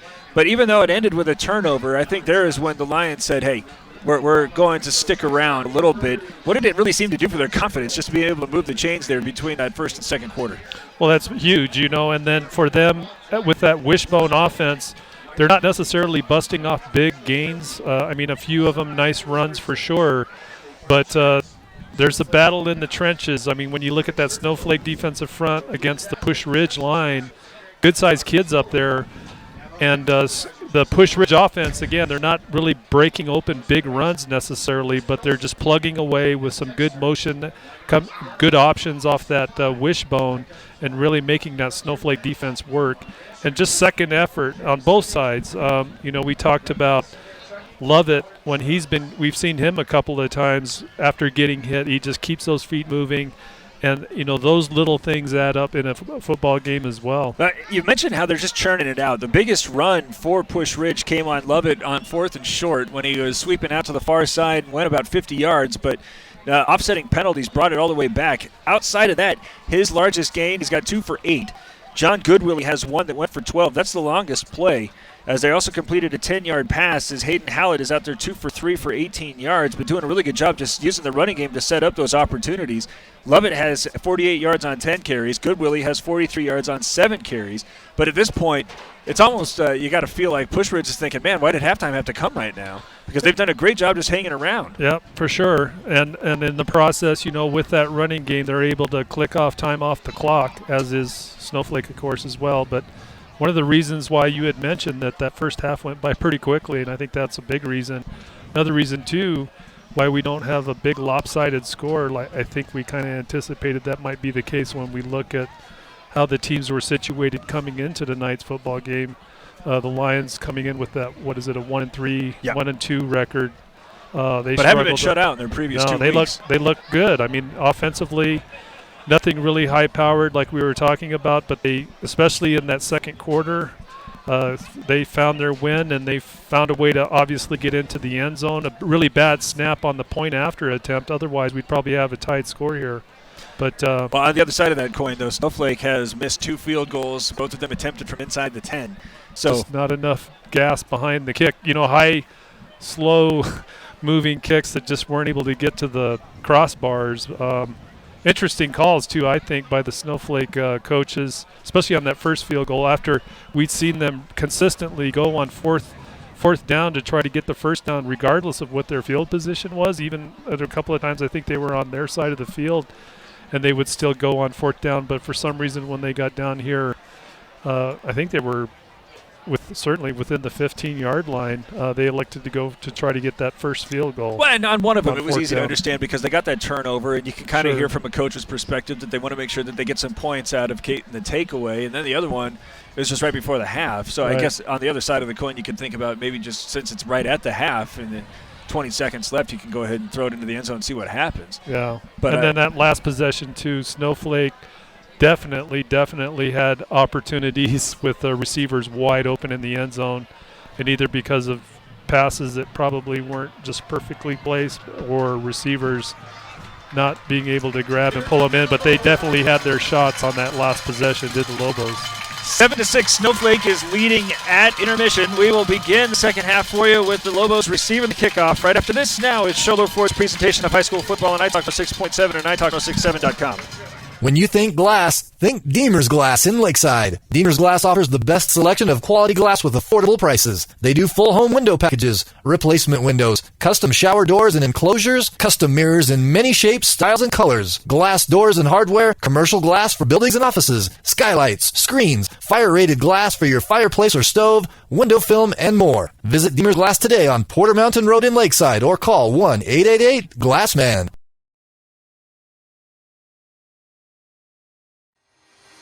I chose Northland Pioneer College because it's close to where I live. My instructor taught me how to build a foundation and framing and use different tools that I haven't used. There's always going to be work everywhere. I don't want to get educated and start from the bottom and learn how to find myself and what I can do. MPC's transforming my life. At Summit Healthcare, you'll find a level of care you might not expect from a rural hospital.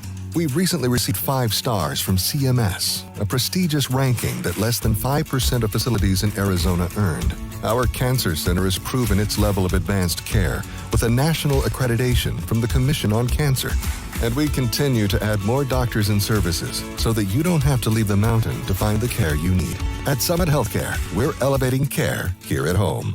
Orthodontist Dr. Joshua Beeler has been providing family-friendly orthodontics in Sholo and the entire White Mountains since 2006. If you need braces, stop in and see the friendly folks at Beeler Orthodontics and meet their professional staff. Dr. Beeler and his team have the latest in orthodontics technology, and they work with each patient individually to custom tailor the most effective treatment plan for the best results. Beeler Orthodontics is a proud sponsor of high school sports.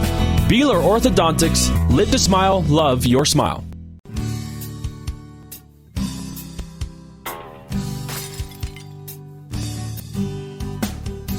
I got this. Don't take time out of your busy day. Let Mountain Mobile Auto Glass come to you. All our technicians are certified by the National Auto Glass Safety Council. Mountain Mobile Auto Glass will give you $50 cash, free movie passes, and free dinner. 536-5972. Mountain Mobile Auto Glass, cash back to you. Who sells the #1 truck in America? Sholo Ford.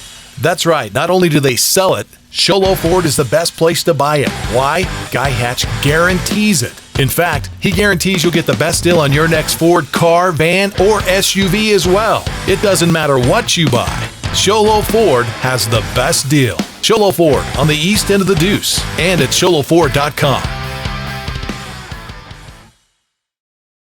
Want to go fishing? Head to Honda Ski and Outdoor Sport. They have fishing supplies, outdoor fishing attire, and fishing gear. Plus all kinds of bait including live worms, flies, and lures. The staff are experienced anglers and they can advise you on what you need, where to go, and what type of bait the fish are biting on. Plus, pick up your fishing, camping, and boat permits.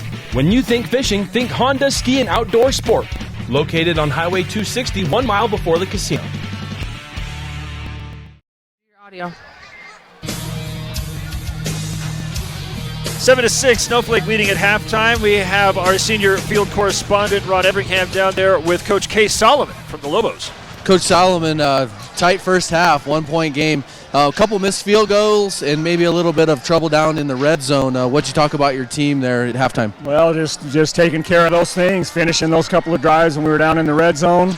The missed field goals hurt. You know, we got a kicker that has been pretty solid, but he hit a couple of bad ones there. But you know what? We'll go to him again if we get the opportunity, and we just got to finish. If we pick up our play a little bit, they're playing hard, they're playing well. We can shut down number 8. I think we're in good shape. Okay, good luck, Coach. Second half. Back up to you guys. All right, thank you, Ron. Just referenced Devin Levitt. He's got 48 yards on 10 carries. John Goodwill, 43 yards and 7 carries. As the Lobos are going to get to receive this one after Pusch Ridge won the toss and elected to receive in the first half. So it's been nip and tuck, 7-6. As the Lions coming out and ready to kick it away. Levitt was doing that in the first half, but I don't see him out there. As it looks like Goodwill is going to be putting the boot to it. Back to receive for the Lobos is Welcome Chapman. And a second. Might be Turley on the far side. This is a Northland Pioneer College kickoff. When it comes time to kick off your college education, choose the college with the lowest tuition in Arizona. That's Northland Pioneer College, as Goodwill is going to give it away, as he's been given permission and is on the approach. This time it's high and short and angled toward Turley. Bounces, and he's going to have to take it on a second hop. Flips it back to Chapman, but that took an awful long time and allowed all of the Lions to get down there and in position to thwart any sort of... Oh, now a flag comes out late. Yeah, they're going to, I think, call for late contact. They were calling Chapman or whistling the play dead. So I think it might be a late hit on the Lions. But good coverage regardless by the Lions on that kick coverage. Let's hear what our lead official, Randall Ansamo, has to say. Personal foul was signaled.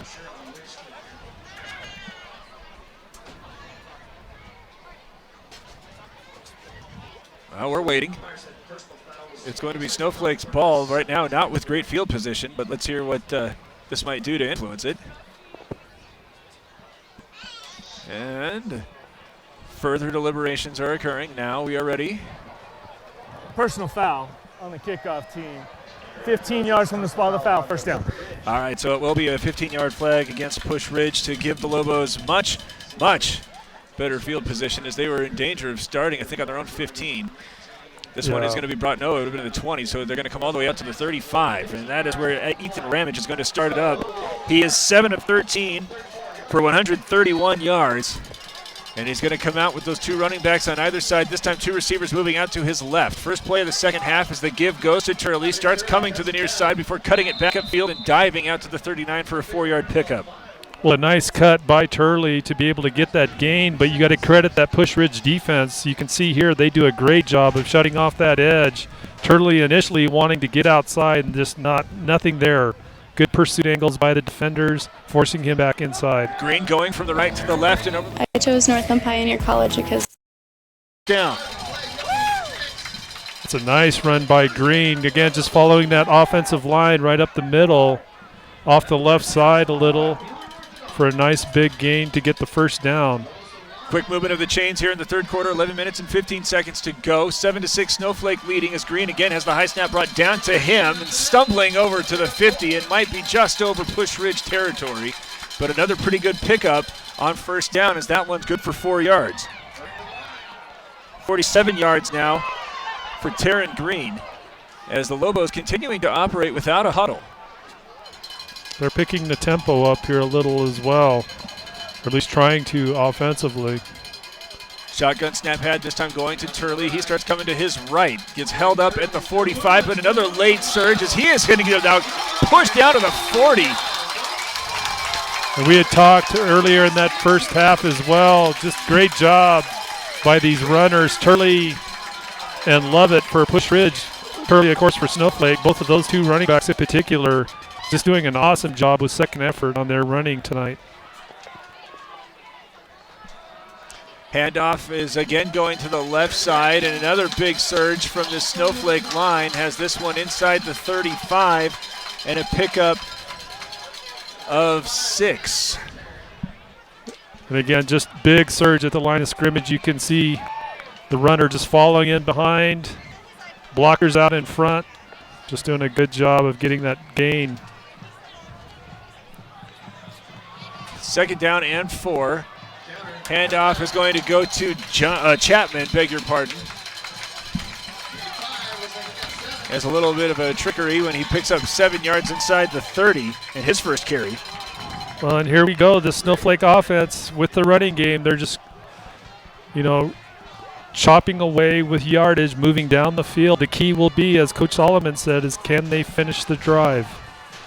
First and 10 after that Mountain Mobile Auto Glass. First down again with Chapman as he's going to sweep it to the near side, cuts it up in the 25. He gets hit hard, but still spinning down to the 23. Picks up another 7 yards, and the clock continuing to move here. 9 minutes and 30 seconds to go in the third quarter. 7-6 Snowflake lead. Again, this Snowflake offense, quicker tempo to start this second half. They're not giving a lot of time for the defense to set up. There's Taryn Green going straight up the middle and falls down to the 10-yard line. 13 yards on that gain, and another Mountain Mobile Auto Glass first down. Antone Brock, the safety for Pusch Ridge, making the tackle. And that was a touchdown saving tackle for the Pusch Ridge Lions. 9 minutes. Nice run by Green. 10 seconds left here in the third quarter. Green getting the call again. No, Ramage pulls it back, and he's going to start moving to the right side. His intended receiver had fallen down while moving his block. He wanted to go to McVicker, but instead he's going to run it out of bounds at the 5. Picks up 5.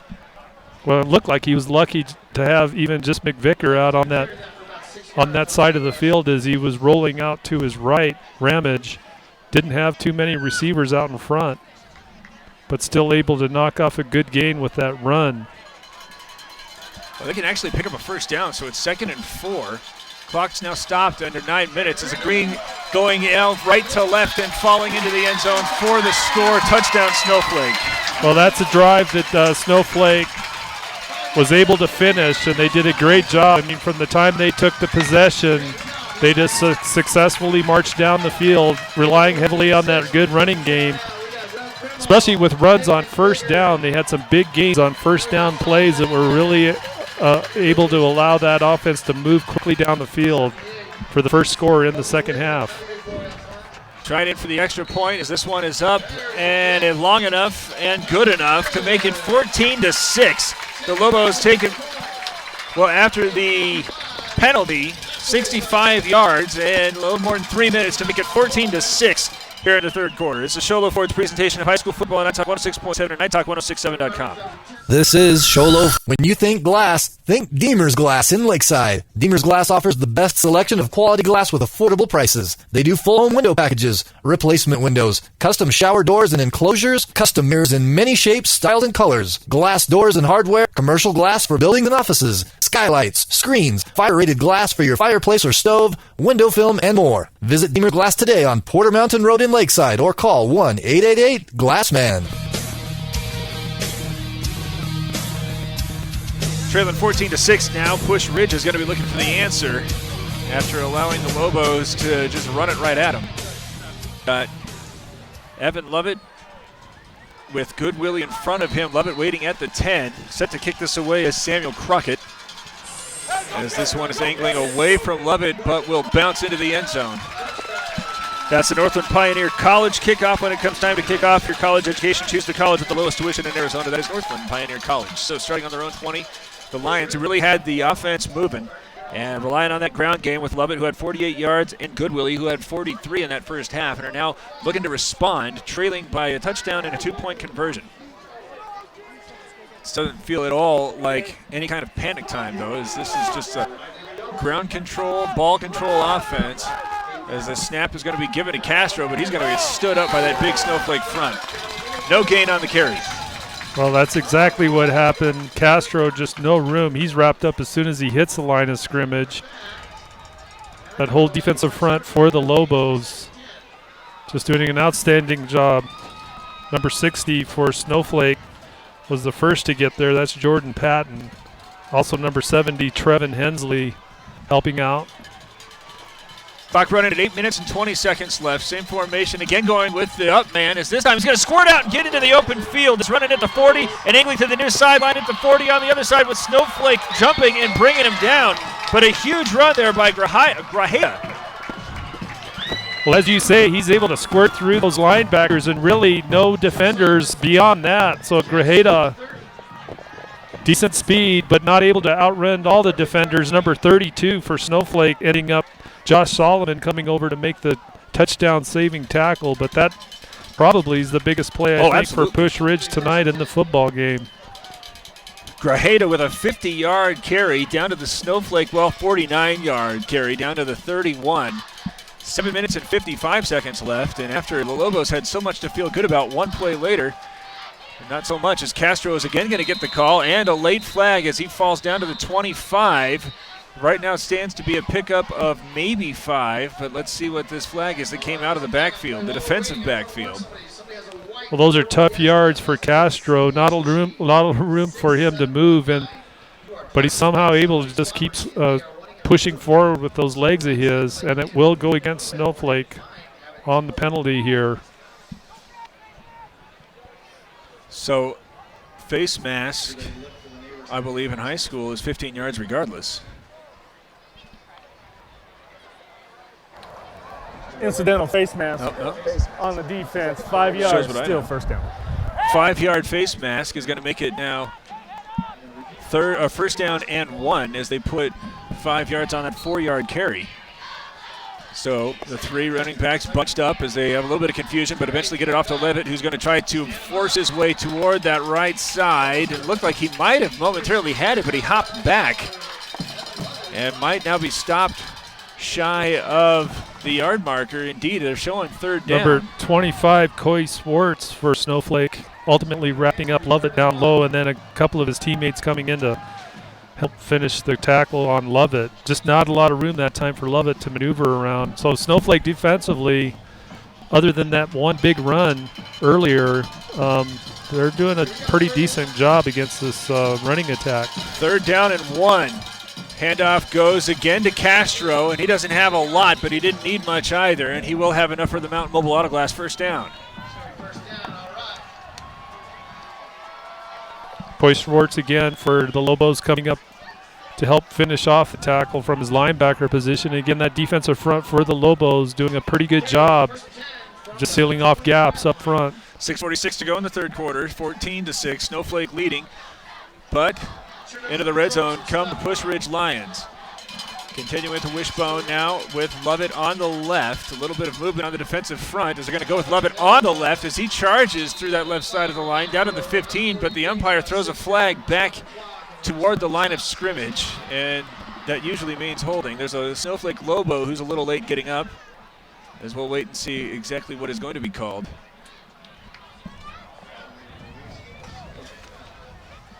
Well, Lovett on that last carry really just following a wall of blockers off that left side of the line of scrimmage. Well, Ruiz, who is late getting up, and we might have an idea why now, the chop block is whistled against Pusch Ridge.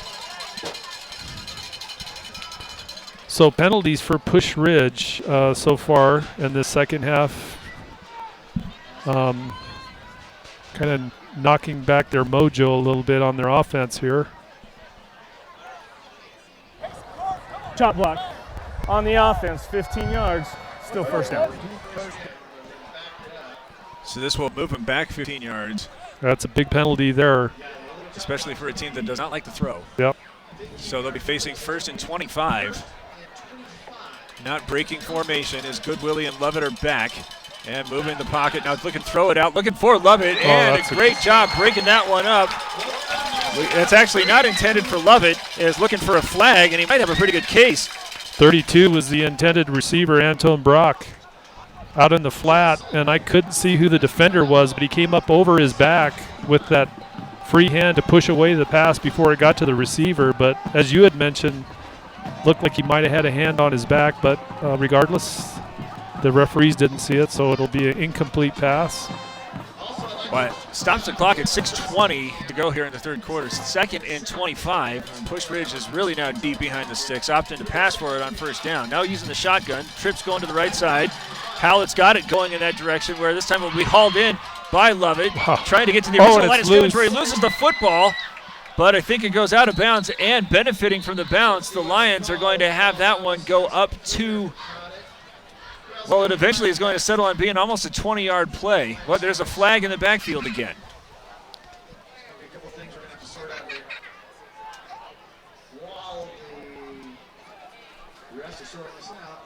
Well, the officials are conferring close to the closer to the Pusch Ridge backfield here, close to the line of scrimmage. So their huddle is surrounded by the Lions huddle.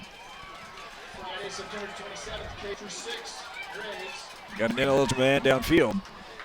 So a little bit of an implosion here from Pusch Ridge as it's going to be 2nd and 30 after what looked like it was going to be 3rd and 5. Yeah, and it looked like, you know, after Snowflake has that great drive to start the second half. Well, the referee's mic is off, but ineligible receiver downfield. That's loss of down, isn't it? That is illegal. That is an LOD. Yeah, so we're going to shut him down. He doesn't know his mic's on. Anyway, these penalties are just killing this drive for Pusch Ridge. After Snowflake scores, it looked like Pusch Ridge was going to make a move.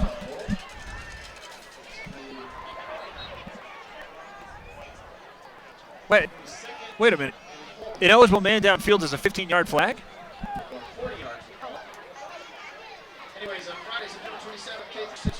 Well, they got it set all the way back to the 50, and nobody on Pusch Ridge's sideline is making a stake, but that seems like breaking news. So it's 2nd and 40. Here's Hallett moving to the left. Now he's going to tuck it. He's over to the 45 and out of bounds toward the 40. Well, he's brought down at actually the 42. It'll pick up 8, but it's 3rd down and 32. Nice hit to take him out of bounds. Brick Turley comes over in pursuit to hit Hallett right at the sideline. Hallett will pick up, what is that? He got 9. 9, but it's going to leave. Showing 3rd and 41. Why was there so many yards taken away on an eligible receiver downfield? No idea. Did he do it especially vulgarly? Maybe more than one. One for each. Hallett's rolling to the right. Now he's going to look downfield where this one. A lot of contact. Well, that might be a first down. Yeah, a lot of contact. You could see those flags come. Number 1, Bryce Jewell was the intended man, but he was getting knocked around by a couple of different defenders, and I think that Snowflake just gave quite the bit of generosity over to the Lions. That's a huge play with that penalty. The official talking to Pusch Ridge, so definitely this will go against Snowflake, and considering the place where those flags were thrown, it will be pass interference.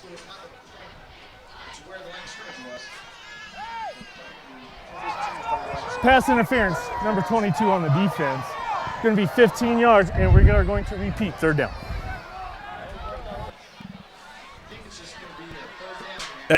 That's an automatic first down, is it not? I thought you did on a pass interference, but. So they get 15 yards, but it's not an automatic first down. And again, nobody on Pusch Ridge's sideline is in any sort of disagreement with this. It's showing 3rd and 16 after the 15-yard flag. All right, well, Hallett has the pass back and going over the middle where it was tipped before it got to Lovett and then tipped away again. I think that was number 25, Coy Swartz, coming over. I'm not sure, but as you had mentioned, the ball tipped before it could get the intended receiver, Lovett. And one of the few times we've seen in the football game tonight, Pusch Ridge going into a formation that wasn't the wishbone. They went to more of a spread set that time with an obvious passing down. We'll see if they do the same here on 4th down. All right, well, they're showing 4th down. They didn't give them the first down after the pass interference, which I've never seen this before. They're going trips out to the left. Hallett starts moving in this direction again, throwing it over the middle, but this time it was low. And it looks like at this point it's going to be a turnover on downs. And maybe I just don't know the high school rule book. I'm willing to concede that, but the Lions are all running a defensive unit back onto the field. But I was certain that in every kind of football, pass interference flag is an automatic first down. I don't know what to tell you. I thought the same thing, but obviously they're going by the penalties and where that leaves the ball relative to the markers. All right, so Snowflake taking over with 4 minutes and 58 seconds to go, leading 14-6. They've been without the football for more than 5 minutes as they have Ramage in the shotgun. Green and Turley behind him. Give goes to Turley as he goes straight up the middle and over the 35 down to the 36 for a Mountain Mobile Autoglass first down. Well, a big run there by Turley. Again, first down in the second half. Snowflake has been doing a great job with their first down plays of getting big gains offensively. And this one stood up at the line, but still fighting their way forward. As that one was carried by Turley again. Gains 3.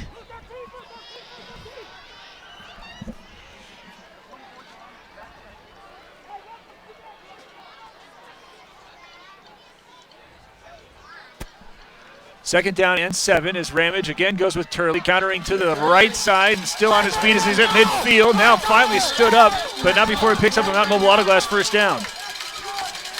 Turley's just been doing an outstanding job for Snowflake tonight on his possessions, on his carries. You can see here he's wrapped up. He just runs through the tackler, keeps those feet moving. Just a real tough work for him tonight, but just doing an outstanding job of keeping those runs alive.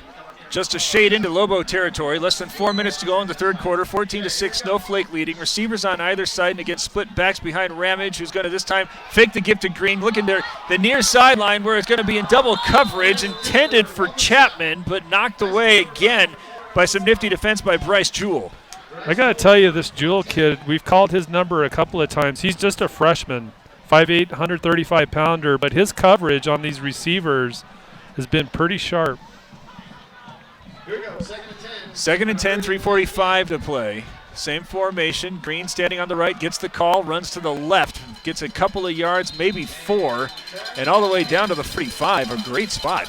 Is going to make it now 3rd down and maybe as few as 4. Again, good surge at the line of scrimmage with those linemen for Snowflake, allowing Green a pretty good space to knock off that big gain. Going with that same look with Turley and Green, going over the middle, held up shy of the yard marker as Lovett is tossed outside the pile. No flags there, and a yard short to make it 4th and 1. 80 yards now on 15 carries for Taryn Green. No hesitation going for it on 4th and inches. Handoff to Green, and he is just able to get to the 40 and over the 40. Needed about 6 inches, and he got 2 yards.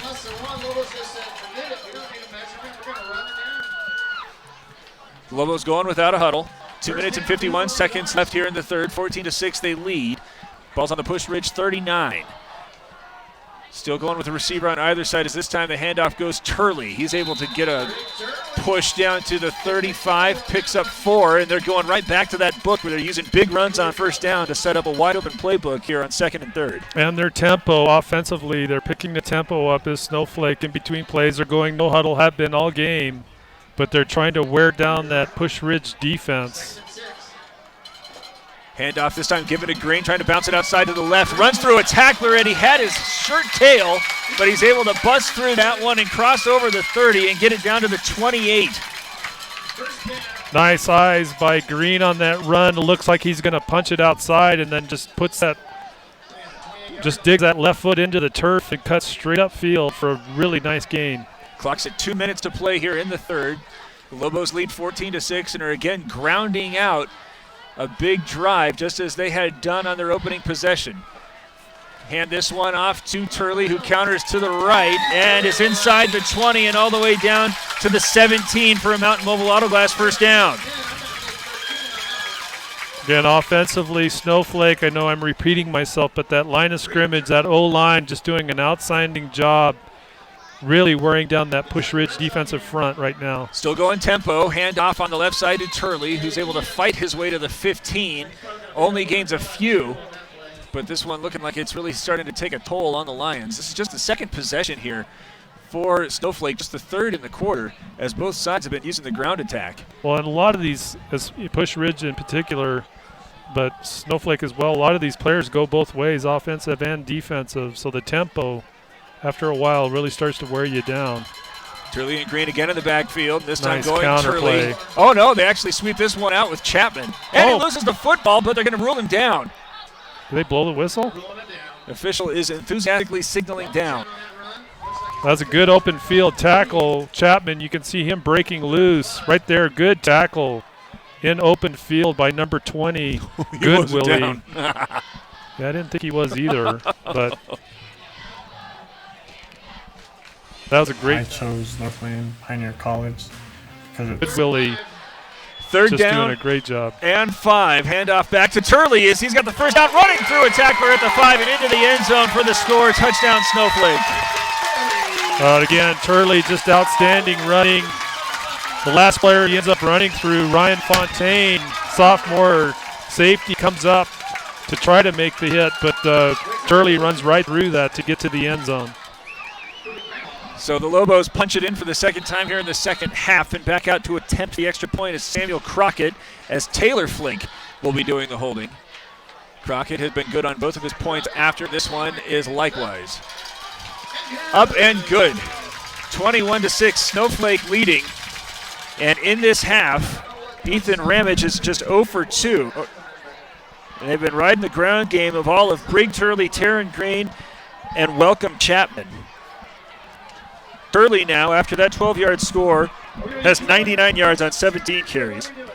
Taryn Green has 89 yards on 17 carries. He's responsible for the previous 2 possessions. And then Chapman, all of them coming in the second half, has 16 yards off of 3 carries. And it ought to be noted that that replay seemed to indicate that he was probably not down. And the Lobos, scoring on the ensuing play, may have just caught a pretty big break. Yep, for sure. That ball, to me, from up here, looked like it popped out a little bit early, but doesn't matter. The referee made the call, blew the whistle. It's teed up, and we're ready for the Northland Pioneer College kickoff. When it's time to kick off your college education, choose the college with the lowest tuition in Arizona. That is Northland Pioneer College.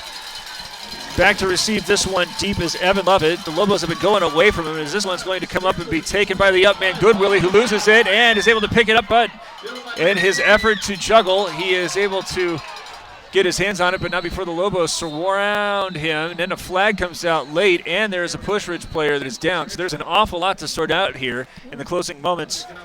Well, with Goodwillie losing that football, a lot of collisions close to where the football was, we'll have a Pusch Ridge player down. There's a lot of concern as the Snowflake training staff is off of its sideline. Pusch Ridge is joining. I couldn't see the number, but there are quite a few attendants here. Taking a look as they're going to roll them over. And it looks like number 50. 50. Christian Cromwell.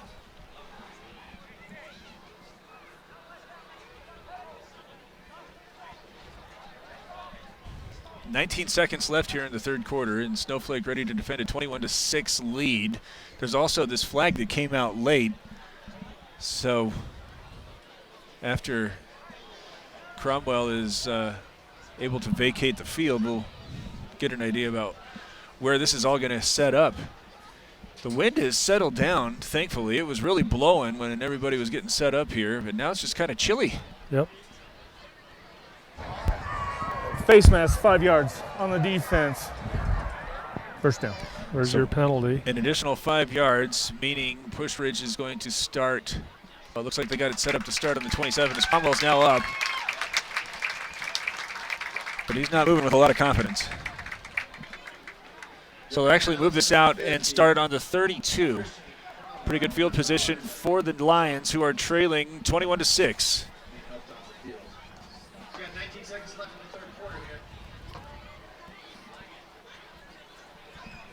Coming out with Evan Lovett, who's been good for 49 yards on 11 carries. Goodwillie, 43 yards on 7 carries. But Grajeda, who had a 50-yard carry, and Castro were carrying most of the water before penalties really started to hurt. That one is a fumbled handoff, but falling on that one is Hallett. And not a great way to start here, trailing by 2 scores. And that should be the last play here of the third quarter. It's going to go for a 1-yard loss for Hallett, and the buzzer will sound to send us into the final 12-minute period with Snowflake leading 21-6. Sholo Ford's presentation of high school football on iTalk 106.7 and iTalk1067.com. When you think glass, think Deemer's Glass in Lakeside. Deemer's Glass offers the best selection of quality glass with affordable prices. They do full home window packages, replacement windows, custom shower doors and enclosures, custom mirrors in many shapes, styles, and colors, glass doors and hardware, commercial glass for buildings and offices, skylights, screens, fire-rated glass for your fireplace or stove, window film, and more. Visit Deemer's Glass today on Porter Mountain Road in Lakeside or call 1-888-GLASSMAN. So facing 2nd and 11 on their own 31, the Pusch Ridge Lions trail Snowflake 21-6 as the third quarter was marked by 3 extensive drives. The only difference between all 3 of them were the Lions, once they got deep into Snowflake territory, started moving it back. Yep. Had a couple of confusing flags. They flummoxed us, especially a pass interference that did not result in a first down. But they've demonstrated through the second and third quarters of the Lions that they can move the football on this Lobo defense, but now going away from what has brought them so much success. Again, going to send Hallett into the shotgun. Trips coming to the near side. Single back, offering there just some blocking help as they're throwing this one again where it's caught at the 35, trying to come back over to the 40, but brought down about 3 yards short as that one was brought in by Antoine Brack. Gains 8, sets up 3rd and 3. Really Pusch Ridge just flooding the zone there with different receivers in different depths, all in the same basic area. And Hallett, the quarterback, finding Brock open. Just not much room after he makes the catch. Good defensive pursuit by the Lobos, keeping it short of the first down. Needed to exchange balls to put one new on the 40. 11:15 to go in the ball game. 21-6, a big third down opportunity here as trips now have gone to the left. Hallett moving the pocket that way. Now winds up, throws where it's caught by Jewell. Start cutting back toward the center of the field and finally brought down at the 48-yard line. They needed 3. They got 8. Again, Jewell, the freshman, we've seen him defensively shine for the Pusch Ridge Lions. Nice reception there. Good vision. Knew where he needed to get that first down. And an important first down for Pusch Ridge, being down 21-6 as we just start the fourth quarter. Mountain Mobile Auto Glass first down, taking it to the Lion 49. 10:45 to play, trailing 21-6, but in business. Continuing to go with this 3-receiver set as Jewell and Lovett come out, split wide to the near side. Lone man in the backfield is Grajeda. Hallett with the shotgun snap, now pressured, trying to come to the near side. A dangerous pass as it was timed perfectly and broken up by Snowflake's Shandon Hatch. Yeah, and that pass coming off the hands of the quarterback looked like to me to be tipped. Still was able to ultimately get to the receiver, but at a kind of a funky trajectory, having been tipped. So that sets up 2nd and 10. Hatch was just thinking stop for a loss there. Had he looked up a little bit sooner, he might have been able to take that the distance. Now putting 2 receivers on the right, 2 split wide on the left. Hallett again from the shotgun as Lovett comes in motion. High snap brought down with time. Now swinging it out to the far sideline where it's had by Lovett. Slams on the brakes, sheds one tackler over to the 45, then thrown down at the 40 in Lobo territory. Gain of 13 and a Mountain Mobile Auto Glass first down. That's just a great move after the catch by Lovett. The defender, I believe Turley, had great pursuit angle on him on that catch. But you can see him put the brakes on, as you mentioned, just duck under the defender, and then after that little move, able to knock off enough yardage to get the first down. 10 minutes even to go. 21-6 Snowflake leading, but Pusch Ridge driving. Just inside the Lobo 40 as Jewell comes in motion. Fake the handoff Grajeda, now giving it out in the swing pass to Jewell, trying to move away from a tackler toward the near sideline, but cut down expertly by Brimhall. That's a great open field pursuit tackle by Reb Brimhall. Had a great angle. Really made the tackle, allowing just a very short gain, maybe 1-2 yards by Pusch Ridge. Stops the clock with 9:49 to go. And as extended again as the Lobos drives have been, the Lions are going to have to start operating with a quickness. Fortunate that tackle happened out of bounds to stop the clock. Still with 2 receivers on either side, including Lovett, who's over here now coming in motion right to left. Starts again swinging out, but now going over the middle where this time it will be picked off. Taken in the other direction by Chapman as he is cutting up the center of the field. Spinning away from one tackler, still on his feet as he gets down to the 40. And there is the second turnover. And as efficient as Snowflake's offense has been, that feels like that might be a backbreaker. Yeah, that's a big play there. That's a big turnover. You got to credit that turnover to great pressure on the pursuit in the backfield. Good pass rush. The quarterback, Hallett, ultimately hit as he releases that pass. But who sells the number? Just outstanding rush from the defensive front by the Lobos on that play. Pusch Ridge takes a timeout, having turned it over deep in Snowflake territory, trailing 21-6 with 9:35 to go in the ball game. This is Sholo Ford's presentation of high school football on iTalk 106.7 and iTalk1067.com. Who sells the number 1 truck in America? Sholo Ford.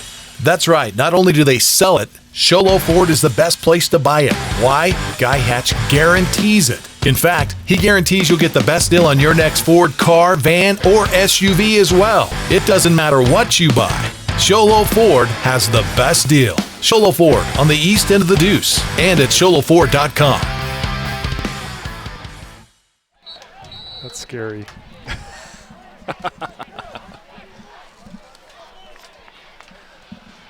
21-6, Snowflake leading, 9:35 to go, and I think that the Lions need to ready themselves for a steady diet of Turley, Green, and Chapman. They've been keeping the ball on the ground here in the second half. Ramage was efficient in the first half when he went 7 of 12 for 131 yards, but it's been the running game that has put a little bit of distance, and they're going to shovel this out, coming to the near side. Green with the carry, cuts it up in the 40, over the 45, and out of bounds after picking up a Mountain Mobile Auto Glass first down.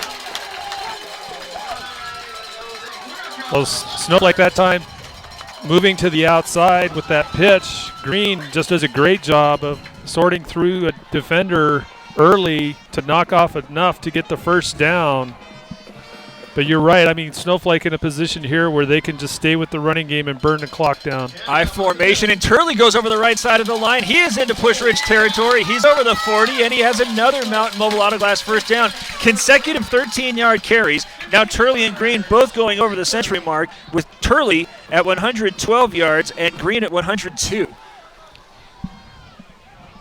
Snowflake, whatever they talked about at halftime, it really changed things up with their rush game. Well, I tell you what here they in talked the about. second. Ground and pound, as here's Turley doing some more of it over the 35 and then tackled down to the 30. 8-yard gain. He is at 120 yards. Also, these two running backs have combined for all 3 touchdowns. As we start looking ahead toward the Honda Ski and Outdoor Sports players of the game. That one's fumbled, fallen upon by a couple of Lions, potentially waiting for the signal. Well, Ramage is there. You can see his number 8. Looks like he's going to be able to fall back on a fumble he caused. Bad exchange between him and the center. So the Lobos lucky to get that one back. There were a couple of defensive linemen for the Lions in close proximity to be able to at least touch that loose ball, but credit Ramage for falling on it. Doesn't lose anything. As again going with the I formation with Green and Turley dotting. Handoff going, Turley bounces off of his own blocker, is able to get the first down as he goes over the right side of the line. And all the way down to the 25-yard line, needed 2, gained 7. Again, Turley just amazing this game tonight with his effort after being hit. He just keeps going and almost always able to squeeze off another couple 3 yards on a lot of his carries. Just outstanding work by him. 20 carries, 127 yards, less than 8 minutes to go, 21-6 Snowflake leading as Turley, who's been the hot hand, sets up on Ramage's right, gets the call this time, going up the center of the field and stopped after he gains about 4, but they're really starting to churn out these 4, 5, 6, 7-yard plays almost with every snap.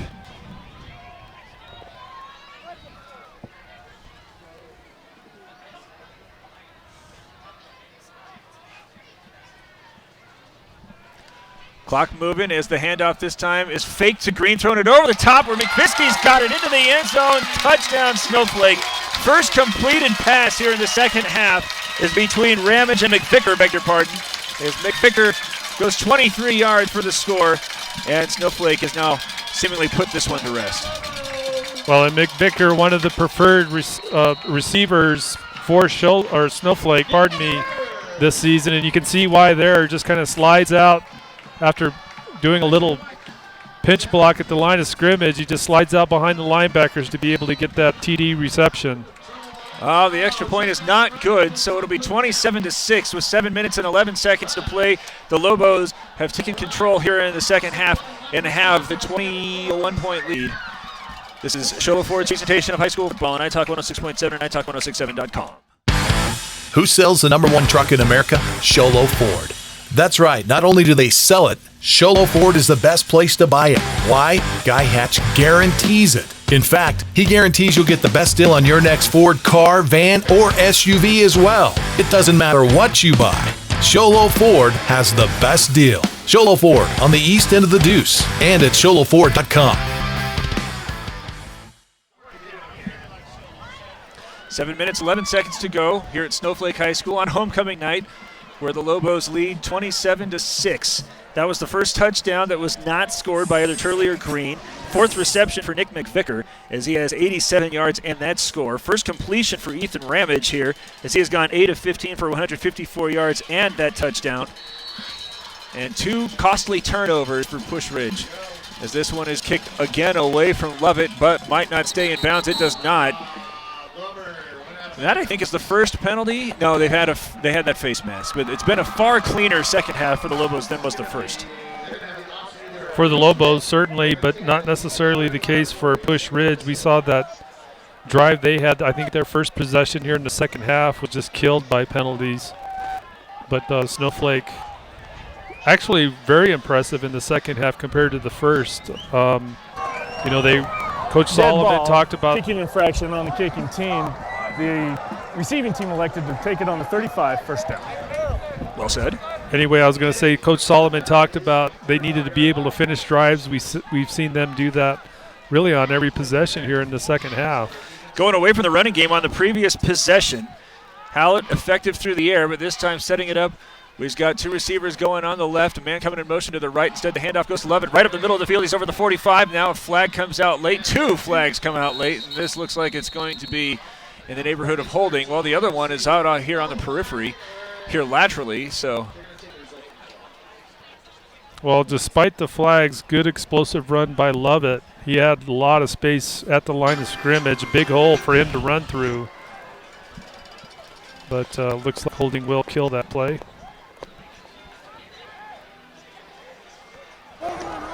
We have two penalties on the play. We have holding on the offense and then a sideline warning on the defense. Those penalties are going to offset, and we're going to replay this time. Had there been a previous sideline warning? I don't think there was a warning. I don't recall there being one. I'm no longer going to attempt to interpret the rule. So 1st and 10 again. Two receivers out wide left, drop back, try to set up a screen. Brought down by Grajeda as he's going to go out to the 40 and out of bounds at the 40? Question mark? Looks like it. Yeah, right around the 40. So offensively, Pusch Ridge mixing it up a lot more in this later quarter as far as their run-pass game. Of course, they're in a position where they really do have to go to the pass more than they did certainly in that first half. Second down and a manageable 5, trailing by 21 though, as Jewell again comes in motion and the handoff again goes Lovett. He is tripped up as he had a big hole that closed quickly. You got to credit Ruiz, big number 76 for the Lobos. We've called his number a lot tonight. Bradley Ruiz, the big guy, 6'6", 295, just really blocking that gap. When Lovett gets to him, he just reaches up and trips him up for the tackle. 6 minutes remaining. 21-point ball game. The Lobos are in front here defending a 3rd and 2. Split backs again behind Hallett. And a man in motion is Grijalva is going to again get the carry for Lovett. Lead blocker was Grijalva as he's going down to the 50 and has a Mountain Mobile Auto Glass first down. Correction, that is Grajeda. No, that was Lovett. Oh, I meant the blocker. Oh, I'm sorry. We've already been rebuked once. Jacob Ballard for Snowflaking on the tackle from his safety position, having to come up to make that tackle. Ball is inside. Well, it's right at midfield. 5:45 to go after that Mountain Mobile Auto Glass first down. 27-6, so the score remains as whistles blow the play dead, and it looks like the Lobos want to have a conversation. Someone's calling a timeout.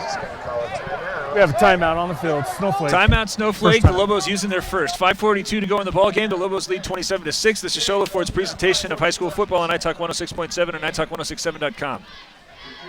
At Summit Healthcare, you'll find a level of care you might not expect from a rural hospital.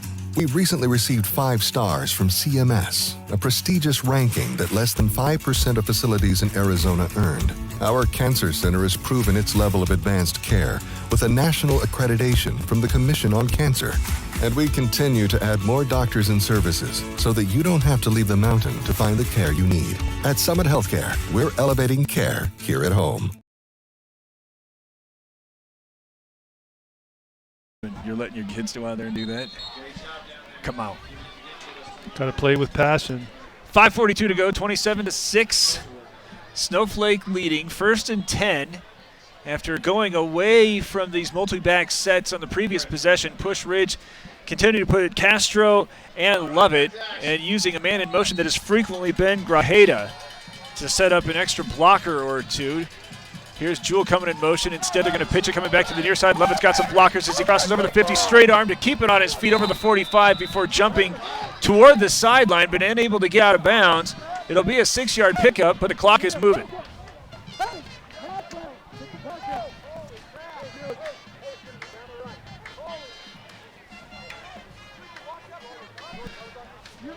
$5:15 to go, and huddling up with each second so precious.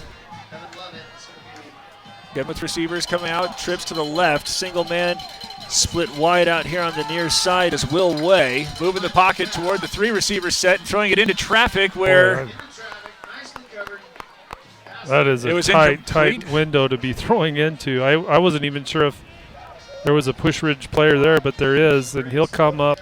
Actually, he's trying to get the ball to Lovett, who got tweaked on that play. He's going to limp off the field. Not sure what happened. He's limping, favoring his left leg. But that's close to being a turnover on that pass for Pusch Ridge. Ball is at the 44-yard line of Snowflake. 4:56 after the incompletion. The clock is stopped, but Pusch Ridge has not been in any hurry, trailing 21. Have adjusted the philosophy away from run heavy to now really airing it out. As Hallett with a man in motion coming to the near side, handed off to Jewell. Makes a one-man miss in the backfield, but then cannot evade the other 2 and is stopped at the line of scrimmage for no gain. Number 25, Coy Swartz, from his linebacker position, doing a great job of just staying home on that play where they tried to get the outside edge, did Pusch Ridge, but credit Schwartz for coming over and make the tackle. Clock moving at 4:30, and this may be it. As Pusch Ridge is going for it on the Snowflake 44, needing 4 yards to keep the drive alive. Still huddling up with precious seconds ticking away as the Snowflake coaches are pulling every trick out of the bag, trying to fire up this crowd. And here come the Lions, now with 4 minutes and 2 seconds remaining. Handoff is going to Goodwillie, and he's going to be stopped at the 45 for no gain. They need to be careful here. You got to appreciate the passion and enthusiasm, but on plays like that, you can get flags if you're not careful. But regardless, it is a shutdown, and they'll turn over on downs to the Lobos. Austin Belisle is the first one there. And Lobos ready to, well, there might be 1 first down away. The Pusch Ridge Lions huddling up. I would be surprised if they start using timeouts to try to extend this thing. As here with a jumbo formation, lining up in the backfield as a blocker was Ruiz. As I think we got a couple of new running backs. No, that was going right back to Turley. As he gains 5 to get his total up to 136 on 22 carries. Pusch Ridge looks like they're going to be doing some substituting here defensively. Ruiz still in the backfield. As the handoff, well, we got a little miscommunication as there's a new quarterback out there for the Lobos. He's going to wind up tucking that one, going over midfield and picking up a Mountain Mobile Autoglass first down. This is Caden Cantrell calling signals here for the Lobos, a sophomore who is said to be 6 feet tall. Also get some time at linebacker, and he just moved those chains using his feet. 3 minutes and 14 seconds to go. As this time it's pitched out to Turley, trying to get to the right side, still on his feet as he goes over the 40, still upright as he gets to the 35, but after a 9-yard gain, going to have to hold the phone on this one because a flag was thrown back toward the Snowflake backfield.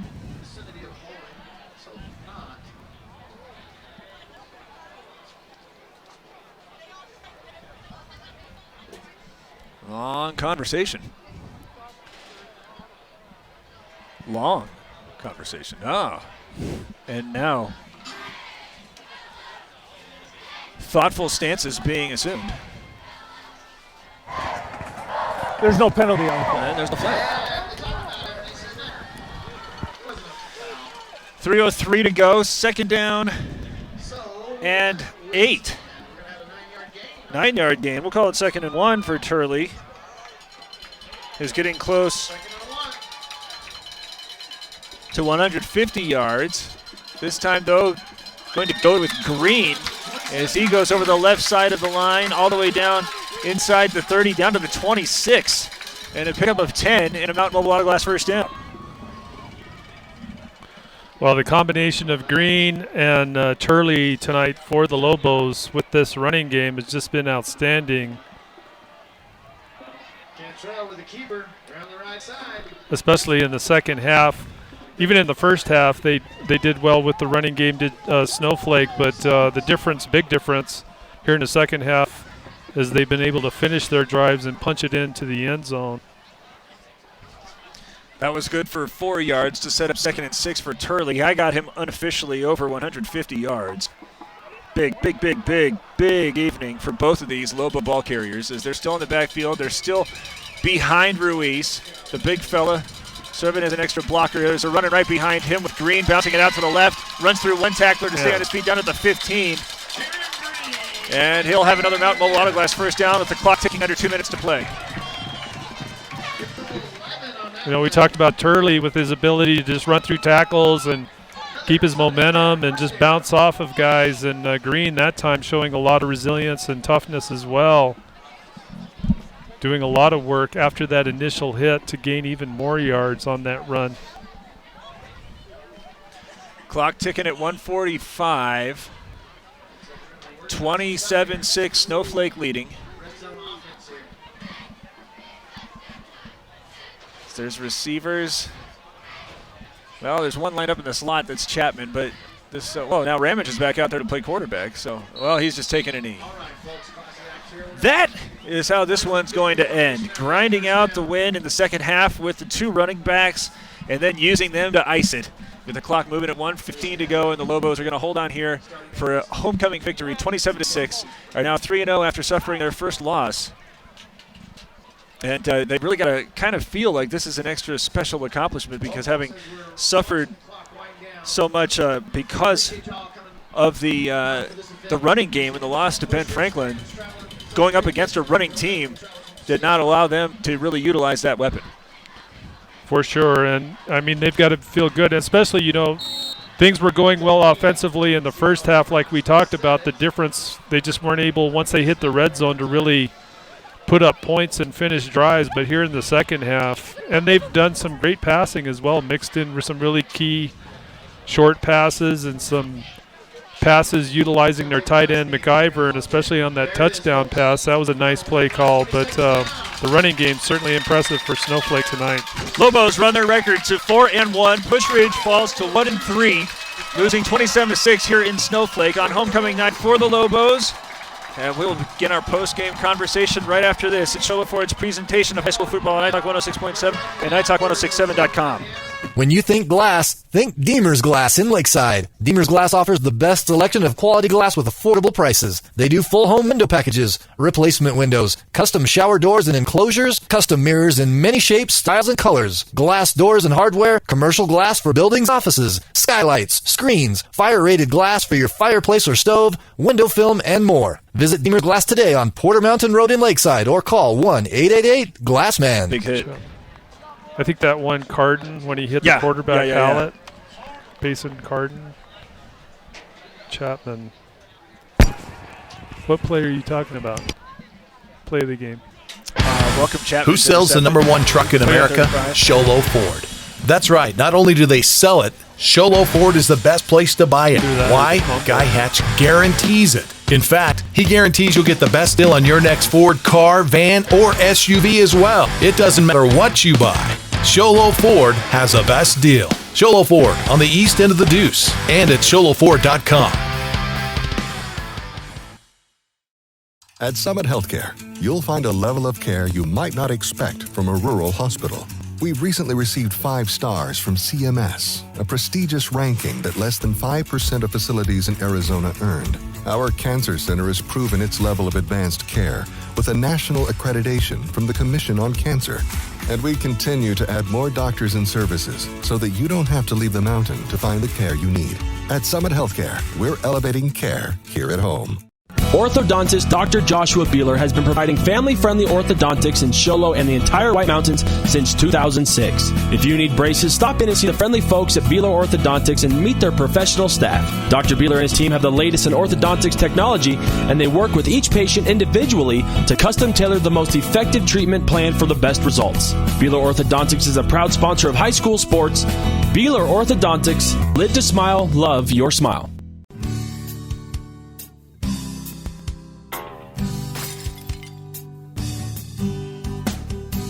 I got this. Don't take time out of your busy day. Let Mountain Mobile Auto Glass come to you. All our technicians are certified by the National Auto Glass Safety Council. Mountain Mobile Auto Glass will give you $50 cash, free movie passes, and free dinner. 536-5972. Mountain Mobile Auto Glass, cash back to you. Want to go fishing? Head to Honda Ski and Outdoor Sport. They have fishing supplies, outdoor fishing attire, and fishing gear. Plus all kinds of bait including live worms, flies, and lures. The staff are experienced anglers and they can advise you on what you need, where to go, and what type of bait the fish are biting on. Plus, pick up your fishing, camping, and boat permits. When you think fishing, think Honda Ski and Outdoor Sport. Located on Highway 260, 1 mile before the casino. I chose Northland Pioneer College because their prices were affordable. I've learned everything about the hair, skin, and nails. I've gained confidence in what I'm doing, so I'll be successful when I get out in the salon. This is the industry where I'll always have a job, and a job where I can express my creativity and make my own hours. I have transformed my life by coming to NPC.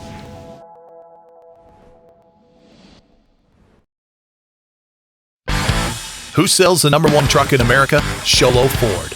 That's right, not only do they sell it, Show Low Ford is the best place to buy it. Why? Guy Hatch guarantees it. In fact, he guarantees you'll get the best deal on your next Ford car, van, or SUV as well. It doesn't matter what you buy. Show Low Ford has the best deal. Show Low Ford on the east end of the Deuce and at showlowford.com.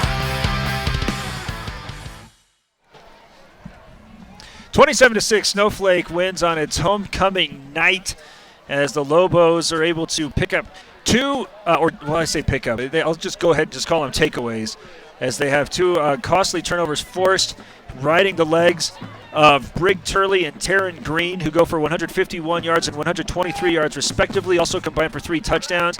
Ethan Ramage with a hot hand in the first half, conservative in the second, going just 1 for 3 for 23 yards and a score. But really, I think punt, this one has to be headlined by the job of the Snowflake defense coming up against that funky wishbone and just never really allowing, outside of one drive in the first half, to allow Pusch Ridge to really make anything happen with it. And really holding Pusch Ridge from any big plays that could potentially make a difference. I mean, Pusch Ridge did have that big run we saw in the second half. They had the other run called back on a penalty. But other than that, Pusch Ridge was able to move the football a little bit, and it looked for a while there when the score was just 6-7 that we were going to have a tight football game. But that Snowflake defense, really resilient, especially in the second half, just did an outstanding job against that running game in particular. All right, senior field correspondent Ron Everingham is ready with a couple of the victorious Snowflake Lobos. Ron, tell us what you got. Down here on the field with these guys, Ethan and Brig and Taryn, why don't you talk a little bit about your running game tonight? Your running game was just incredible with you two. What was the key for you guys tonight? Yes, sir. I would say our O-line, they were opening up holes that they were crazy big, and me and Taryn were just running through them and chipping off those blocks and picking up big gains. So the line did their job. They did great. All credit goes to those guys. We can't take much credit from the backfield. Those guys do all the dirty work. Well, you say you can't take much credit, but I'll throw it over to you. What about those second effort runs that you had coming in tonight, especially in the second half? Well, I'd give it to our O-line too, but Brig Turley, he's a freaking beast, and he freaking kept running after getting hit, and we keep going. We don't stop running. That's just keep moving your feet. Okay, and speak to your offense just tonight overall. How are you guys progressing through the season here with a big win here tonight, but it was close first half. So how are you guys coming along, and what are you looking forward to this week in practice and getting better at? I say we're starting to figure out everything. It's all around. Like, we're starting to figure out our pass game and our run game. Pass game was good tonight, but the line was doing so well. I was just like, Reddick, don't even think about passing. Just keep running it. And that's what we'll go into not next week, but the week after. We'll go in with a running mentality, and if we need to pass, we'll pass. I don't care as long as we work hard and we take a win. All right. congratulations, guys. Nice win for you guys. Back up to you guys. Hey, thank you, Ron. And those trio of Lobos, one of whom identified as a freaking beast. Do you think he's right there? Great title. He's got my vote. I mean, we talked about it during the game. They just don't finish. I mean, they don't stop. And, Green gave Turley some credit, but we saw the same from Green as well. I mean, both of those guys, just a great pair in the backfield for Snowflake. Well, since we're talking about him here, already talked about the running that they were able to generate, 151 yards and 123. Wow, we'll save that. As we're going to set it up here with the Beeler Orthodontics straight line play of the game. Beeler Orthodontics, live to smile, love your smile. We had a conversation about whether or not we're going to go with Welcome Chapman's interception, 9:35 to play, which was kind of a backbreaker there as Pusch Ridge was trying to make an effort, really changing their offensive philosophy, and Snowflake caught a little bit on their heels, but able to force that turnover to really take some wind out of it. But also going back to the big fumble forced off of Tyler Mustaine, who picked up a first down, getting into Snowflake territory. I don't have who had caused that one, as I think it was kind of a team effort running into a few tacklers. But what did that do to really slow whatever Pusch Ridge was trying to generate offensively in that first half? Well, I think at the time, if I'm not mistaken, that's when we had the score at 7-6 Snowflake, and it looked like Pusch Ridge would be answering with a nice drive, and that fumble obviously definitely killed that drive that Pusch Ridge had some momentum with. And I would argue that it was a turning point, because after that, even though Pusch Ridge came back in the second half with some drives that looked like they might be able to put some points up on the board, that did not happen. So that certainly was a big key turnover in the football game, and I'm thinking one that's certainly deserving of play of the game. That's the Beeler Orthodontics straight line play of the game. Beeler Orthodontics, live to smile, love your smile. Before we get to talking about that backfield one more time, we got the Deemer's glass shattering hit of the game. I beg your pardon. Need glass for your home or business. Deemer's Glass in Lakeside is hands down the best place to call. Quality glass, affordable prices. Deemer's Glass. Call 1-888-GLASSMAN. What you got? Well, the one hit that really impressed me, and there's several in this football game tonight. Both teams very physical, a lot of tough play at the line of scrimmage. You know, we heard about the props that those running backs were giving the O-line for Snowflake, and they're certainly deserving of that. But they're, the running backs for Pusch Ridge also, we saw some big collisions out there. But the one play that sticks in my mind was that play where Payson Garden, number 5 for Snowflake, it was a play that Hayden Hallett, the quarterback for Pusch Ridge, I think it was a design play where he was going to attempt to run outside, ended up having to turn upfield and cut inside, and Payson Garden was right there for the Lobos, squared up on him perfectly and just laid him out with a really nice hit. One that got the crowd a little excited, of course, and just a clean tackle, but excellent hit. One of the more impressive hits in this football game tonight. So that's the Deemer's glass shattering hit of the game. Again, need glass for your home or business. Deemer's Glass in Lakeside is hands down the best place to call. Quality glass at affordable prices. Deemer's Glass. Call 1-888-GLASSMAN. And that sets it up, the Honda Ski and Outdoor Sports player of the game. This is brought to you by, again, Honda Ski and Outdoor Sports. For the best selection of hiking, hunting, fishing, camping gear on the mountain, go to Honda Ski and Outdoor Sports south of Pine Top on Highway 260. And we're going with co-players of the game with Brig Turley.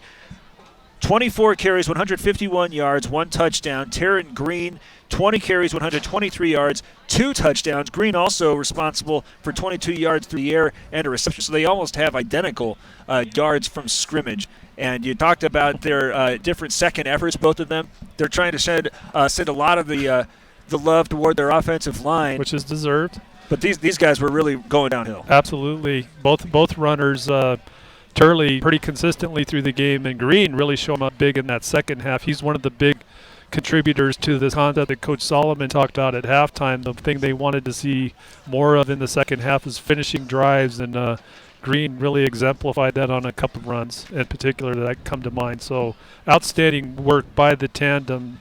Pretty impressive showing for the backfield for Snowflake tonight. And let's not forget to give props. They did it, and I'll do it, to the big uglies up front. That O-line just did an outstanding job for them tonight, and really helping to establish that running game.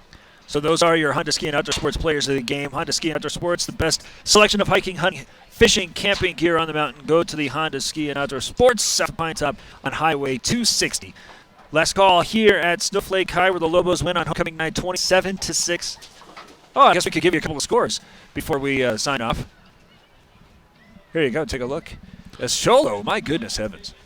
That's a lopsided victory there for Safford, 45-8. The final, Sabino ending up closing out Blue Ridge 23-6. Also a final, St. John's big over Pinon. Not a surprise there, but to put up 74 against Pinon 6. And Superior over Mogollon 40-8, and that's in the fourth quarter. And Joe City losing big to Williams tonight, 66-0. All right, so there's our last call. 27-6 Snowflake winners. Get the week off. They're going to have Blue Ridge here at Snowflake on October the 4th. So a well-deserved break, and going 4-1 into the bye week are the Lobos. As that's all we got for you. Thanks for spending some of your weekend with us. As I'm Derek Palmer for Punt Cooley and everybody in the truck, we wish you have a very good night. This has been Sholo Ford's presentation of high school football on iTalk 106.7 and iTalk1067.com. All right, you guys are clear. Thanks, Ash. Hey, thank you. You're welcome. You have a good This has weekend, been guys. Sholo Ford's presentation of high school football on iTalk 106.7 KNKI Pine Top and iTalk1067.com. Brought to you in part by Northland Pioneer College, Ace Hardware of the White Mountains, Honda Ski and Outdoor Sport, Deemer's Glass, Beeler Orthodontics, Summit Regional Medical Center, Octopus Car Wash, Mountain Mobile Auto Glass, and Little Bluebird Studios.